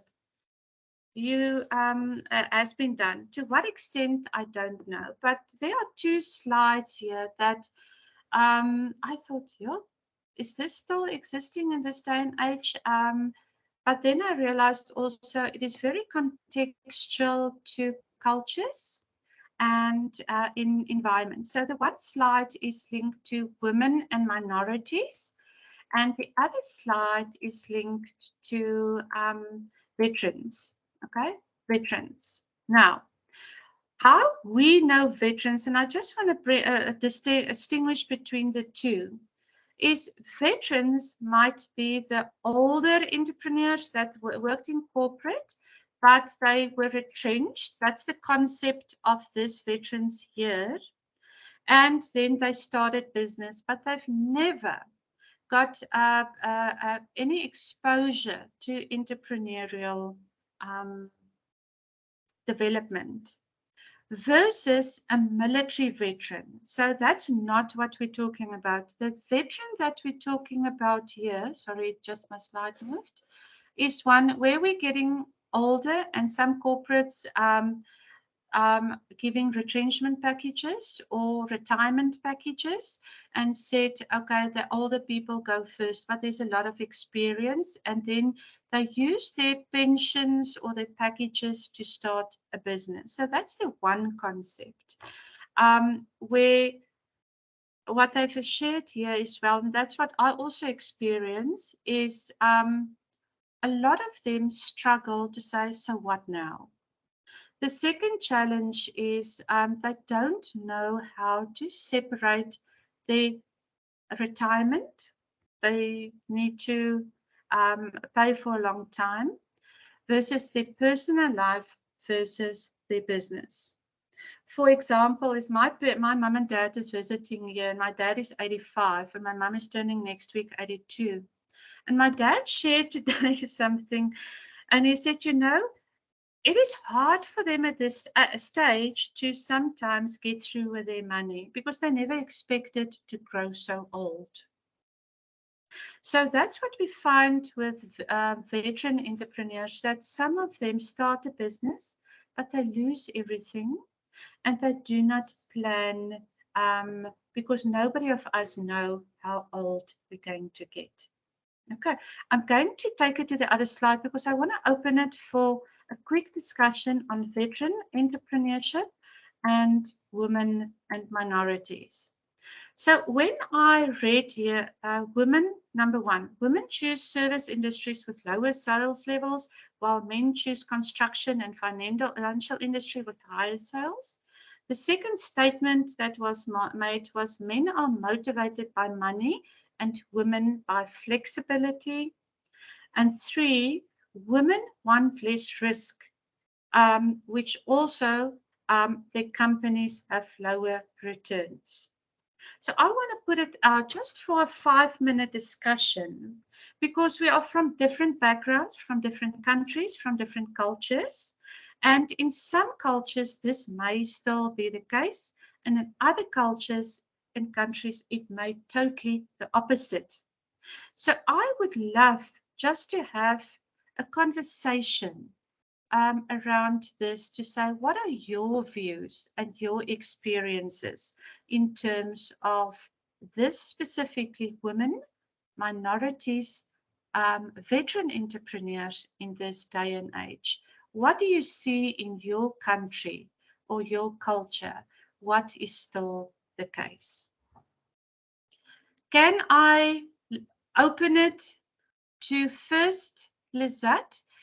Very shortly, in general, from the entrepreneurs that you are developing, what do you experience in terms of women, minorities, and veteran entrepreneurs in terms of their mindset?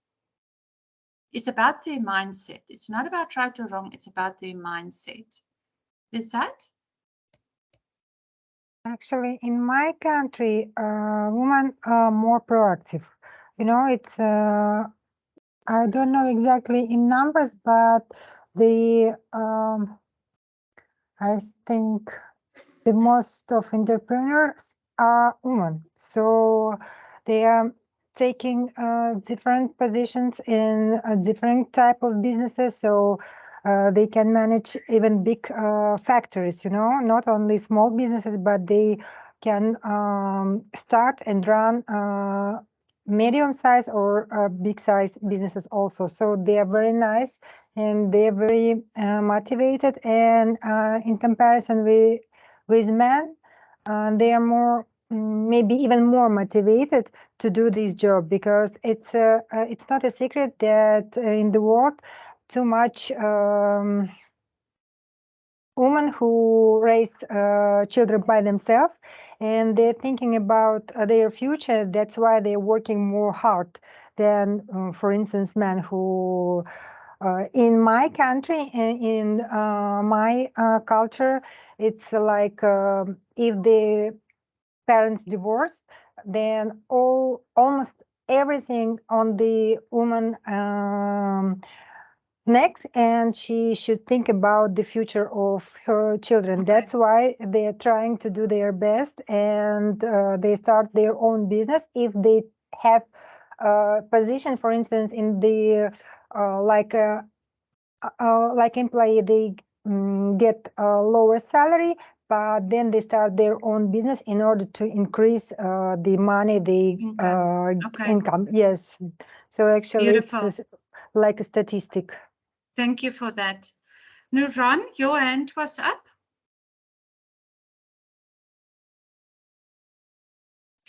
Yes, I would like to share my opinion regarding 2 points that actually they that clarified that most of the entrepreneurs are women. And I think this is related to 2 points, which are the nature of the small businesses itself and being a risk taker. So, for the nature of the business, most of the small businesses are related to light jobs that actually women have are more capable to do more than men. Like, for example, doing some arts and crafts, drawing, cooking, like making a homemade food. So most of the jobs are related to women more. But whenever you find a man, so it will be more industrial or related to his career. So it will need lots of money and lots of effort. So men are fewer because they think to businesses related to their careers. Okay. And Is that in your country? yes. Okay. Just quickly for everybody, which country are you in? Egypt. Egypt. Okay. Beautiful. Yes. Thank you so much, because this way and remember, even if we say it's an opinion, it's a personal opinion. This is not factual. And as we go over the few weeks, I will share a little bit with you how it's in South Africa, and if I learn how it's in Egypt, because Muhammad, any one of the Muhammads may differ from Nuran, and this is the beauty. And I'll also, in one of the sessions, I'll put something online for you. What's the difference between debate and dialogue? And this is not a debate. This is a sharing of personal views. And this is also where the beauty of learning comes in, and how we get to know each other. Okay. Who wants to let us get a man also to share? We have two girls that shared, and let's get two gents maybe also to share. My Muhammads mustn't be quiet now, eh?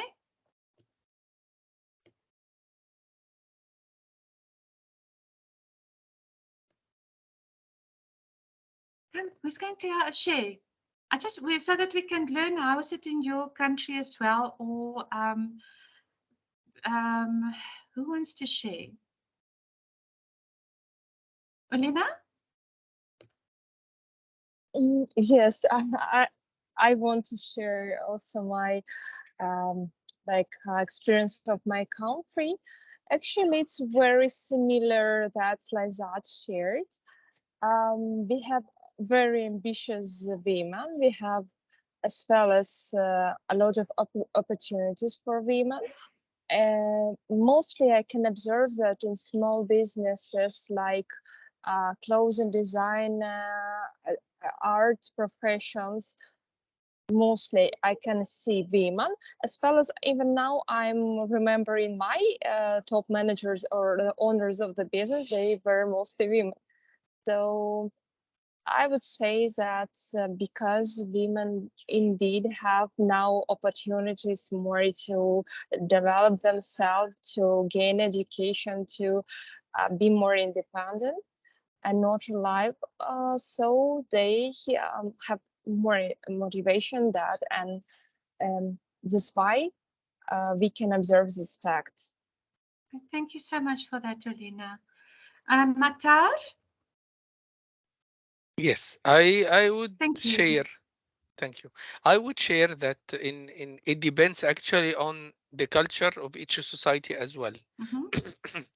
Because in Oriental societies, I would say in Egypt is different, is it having many, it has many uh, sorry, cultures. So in the open mind, I would say people, they women can start its own business, and maybe men will work with women and will get usefulness of being working with women, and they like working with them.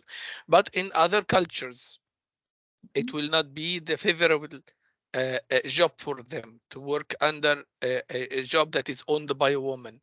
Okay, so it depends here on the culture. Maybe Yes. in Europe or maybe in other countries, it is acceptable, but in our society, it's not too much even.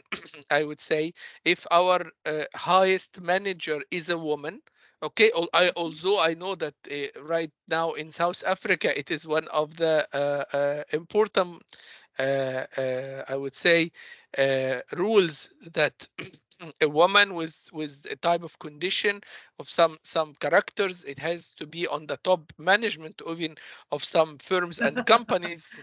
Because I spoke with my colleagues in South Africa about this one. But in Egypt, it is not the same. Yes. It might be, yes, accepted in some areas, but not every areas. Beautiful. Why I wanted to listen to you all as well is what Matar has put very in a beautiful way is one of the previous slides. As I think Yusuf made the comment. Yusuf, you must just correct me if I'm wrong, about the higher your motivation, the higher your risk taking. Was it you, Yusuf? Yes, ma'am. So the same with it. My answer to him was theoretically yes, but bringing in the human psyche and the contextual part, then it's not necessarily the case. The same, and that's why Matar's so beautiful what he said. It's the same. So in theory, you will read stuff. Yusuf, I'll come back to you now. In theory, we will say yes, entrepreneurship, women this, minorities this,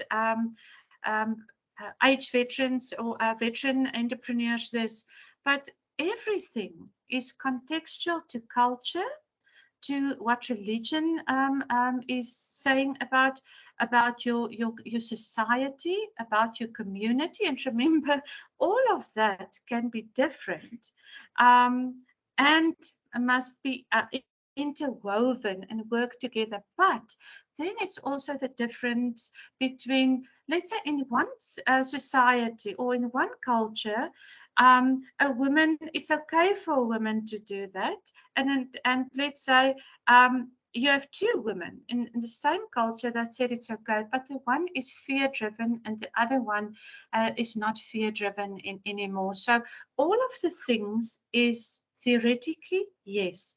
But in life, that's why if my children ask me a question, I ask them immediately and said, you are giving me a blanket question.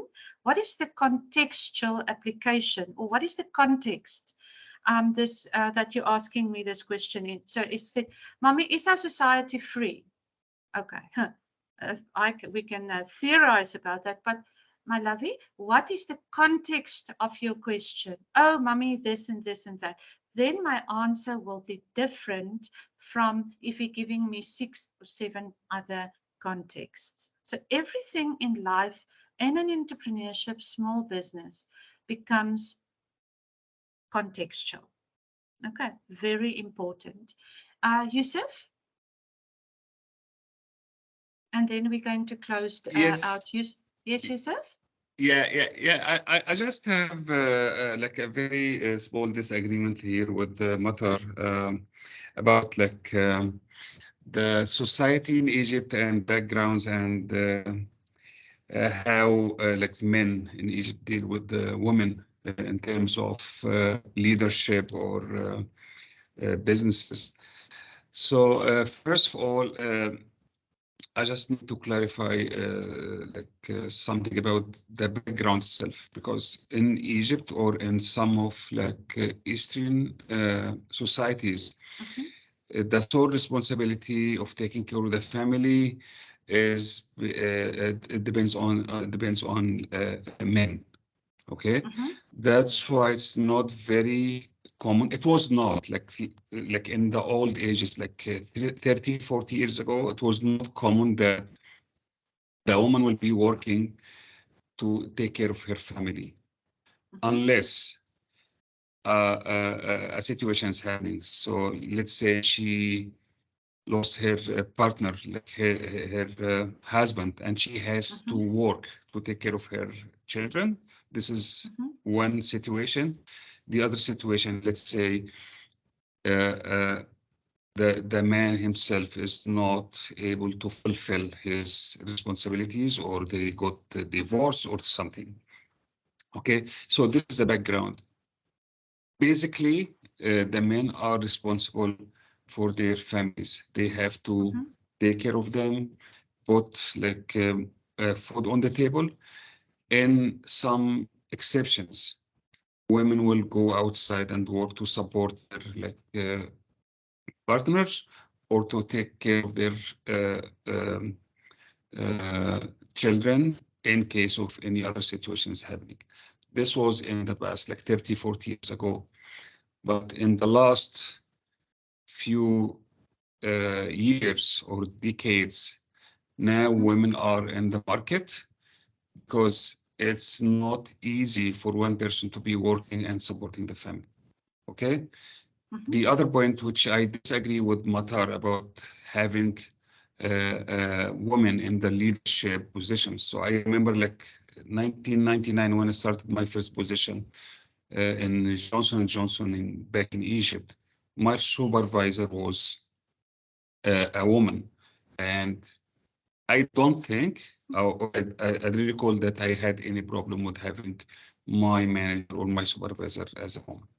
So we cannot apply this to like all Egyptian societies.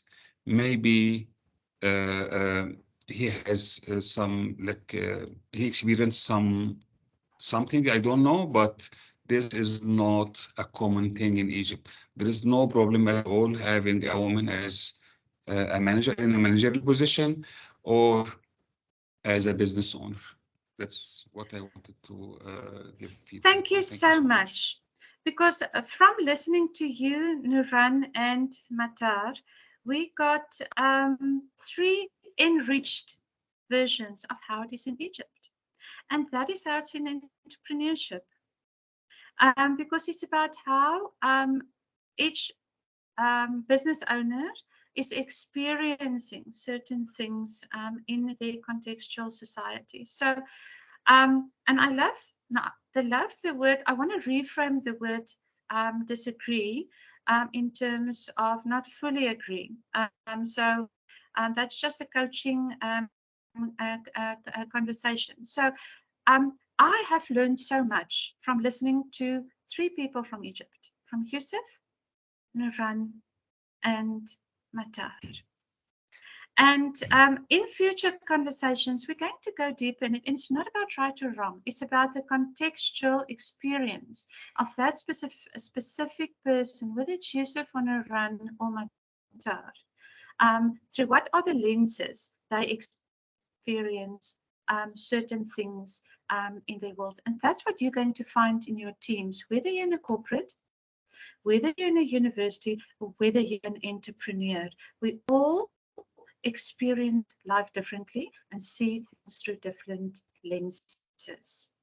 So But I have a I comment. always teach, I'm coming now to you, Matar. I'll always teach my children to say, and executives, to say, perception is stronger than fact. When we do leadership and coaching work, it's to say not what the fact is, but what is the perception.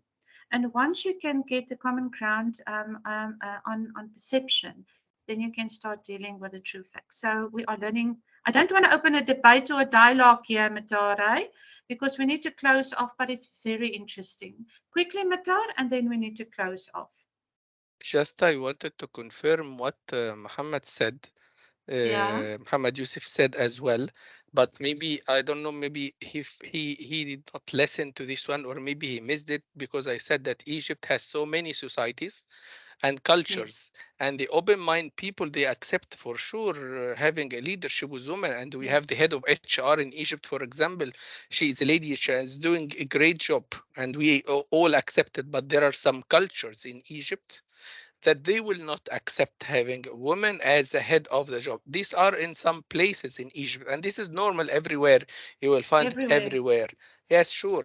But for sure, here in Egypt, in the big country, big cities, and something like that, the woman is very well welcomed for the leadership positions, and she's doing great job.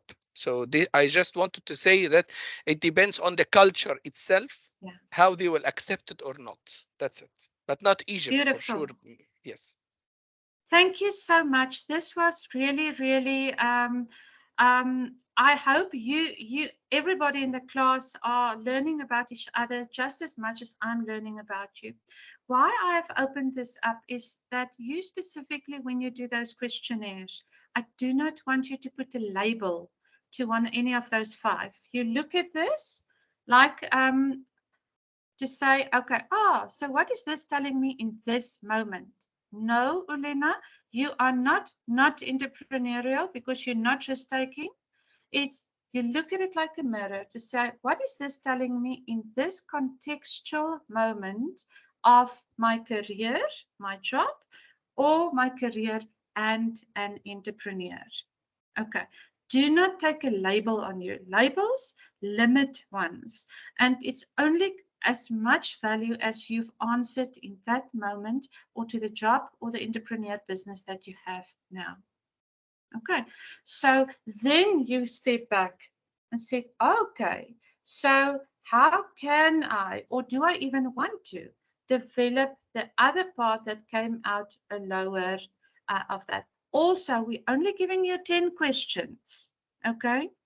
When you're going formal assessments, you might have 60 to 100 questions on each, but we're not going to take you down and bog you down with that type of administration. So the one thing is, see it contextual, see it for what it is, learn from it, and do not label yourself. Okay. If there's any support you need in the week, send me a WhatsApp. Then I'm quite quick on WhatsApps. Okay. Have a blessed week. I'm going to stay online quickly with Abulela just to sort out his last week. Okay. May God bless you all, and may you go and bless someone else. Thank you, Professor, for Professor. very valuable. Thank you. Thank Thank you you very much. Thank you. Bye-bye. Pleasure. Bye-bye.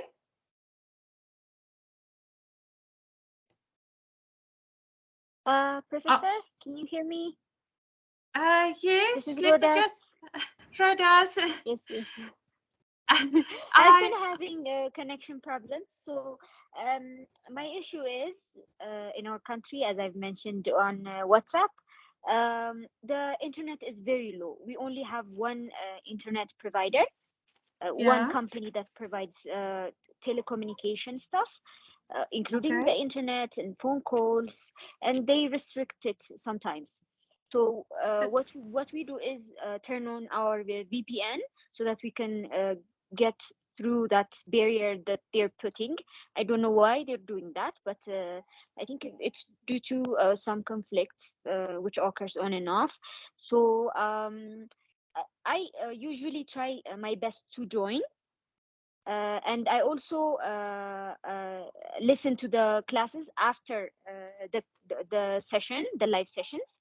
So I just wanted to let you know I'm always on and off in class. So I've been struggling today, if you noticed. Don't stress. If you, let's say I know you have an issue, if I just get an email or WhatsApp to say, Professor, I couldn't stay the entire time, but I watched the recording, then I'll still mark you as fully present in the class. Okay. So okay. I don't want you to stress about anything. The other question that you also asked about the financial, it's just another layer of it. So I will discuss it with Sarah because it's just it becomes a little complex if one need to, let's say with finance, start giving assignments. It never happens in the university where you start doing giving individual assignments for those who struggle or who started versus that one do this course and that one do that course. So you never have that scenario. Normally those who do well, those who it's new to, one do it faster if you've done financial management, and a person just need to do it a little longer. But I am accommodating. It's just I don't want to open so much complexity, so I need to discuss it with Sarah. Okay. I understand.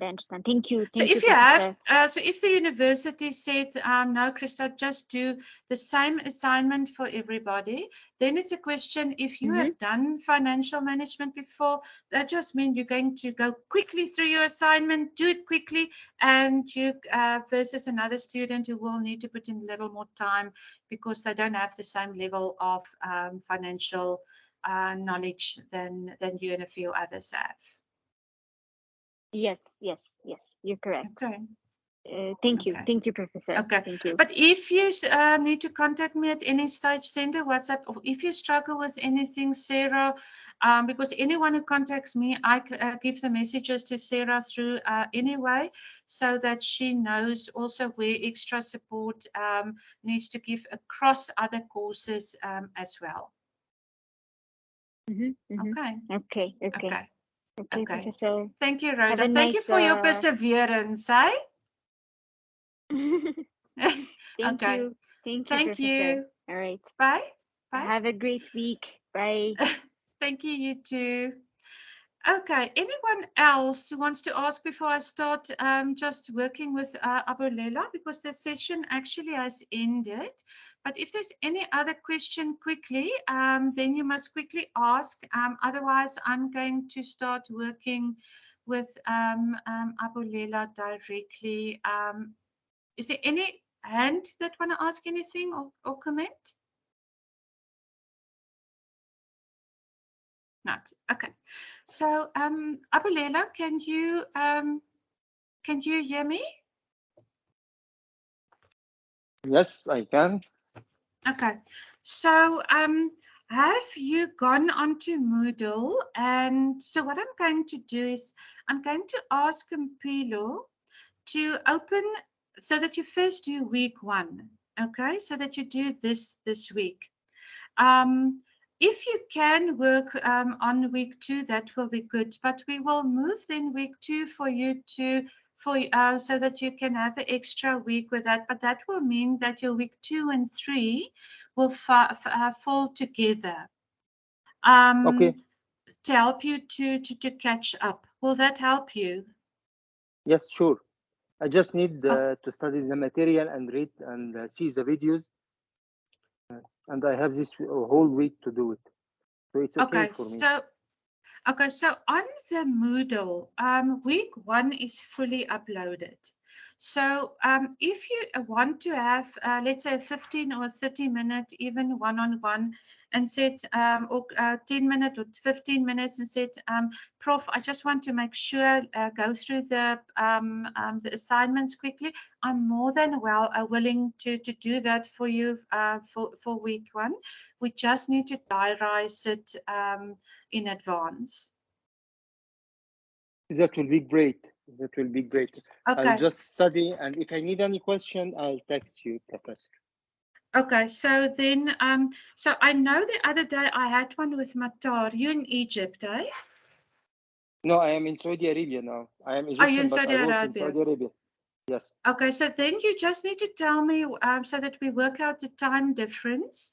So that if you say, Prof, Tuesday or Wednesday, can I have a 30-minute, or then we just set it up in advance in on Teams. Okay. It's now it's 6:20 p.m. Oh, so we're 1 hour difference. It's it's 5:20 p.m. here with us. So Yes, you 1 hour ahead. Yes. Okay, so just let me know, go through that, and even if you want to send a voice note on the WhatsApp, then I can send. We don't have to wait for a meeting. Then I can send a voice note back as well. Anything you're not sure of. Okay. Okay. I'll just read the materials and revert back to you. And thank you very much for your support. Oh, perfect. I'm here to support. Thank you very much. Okay. Good luck and welcome to our class, eh? Thank you. Thank you. It's my honor. Bye-bye. Okay. Bye-bye. Bye. Bye-bye. I just want to quickly check Nuran. Ashraf. Oh, bye-bye. I just want to quickly check with the others who's still online. Are you guys waiting for me, or can we end the meeting? You can end, Professor. Don't worry. Okay, thank you, Nuran. Thank you for your beautiful contribution today, eh? Thank you. Okay, bye-bye.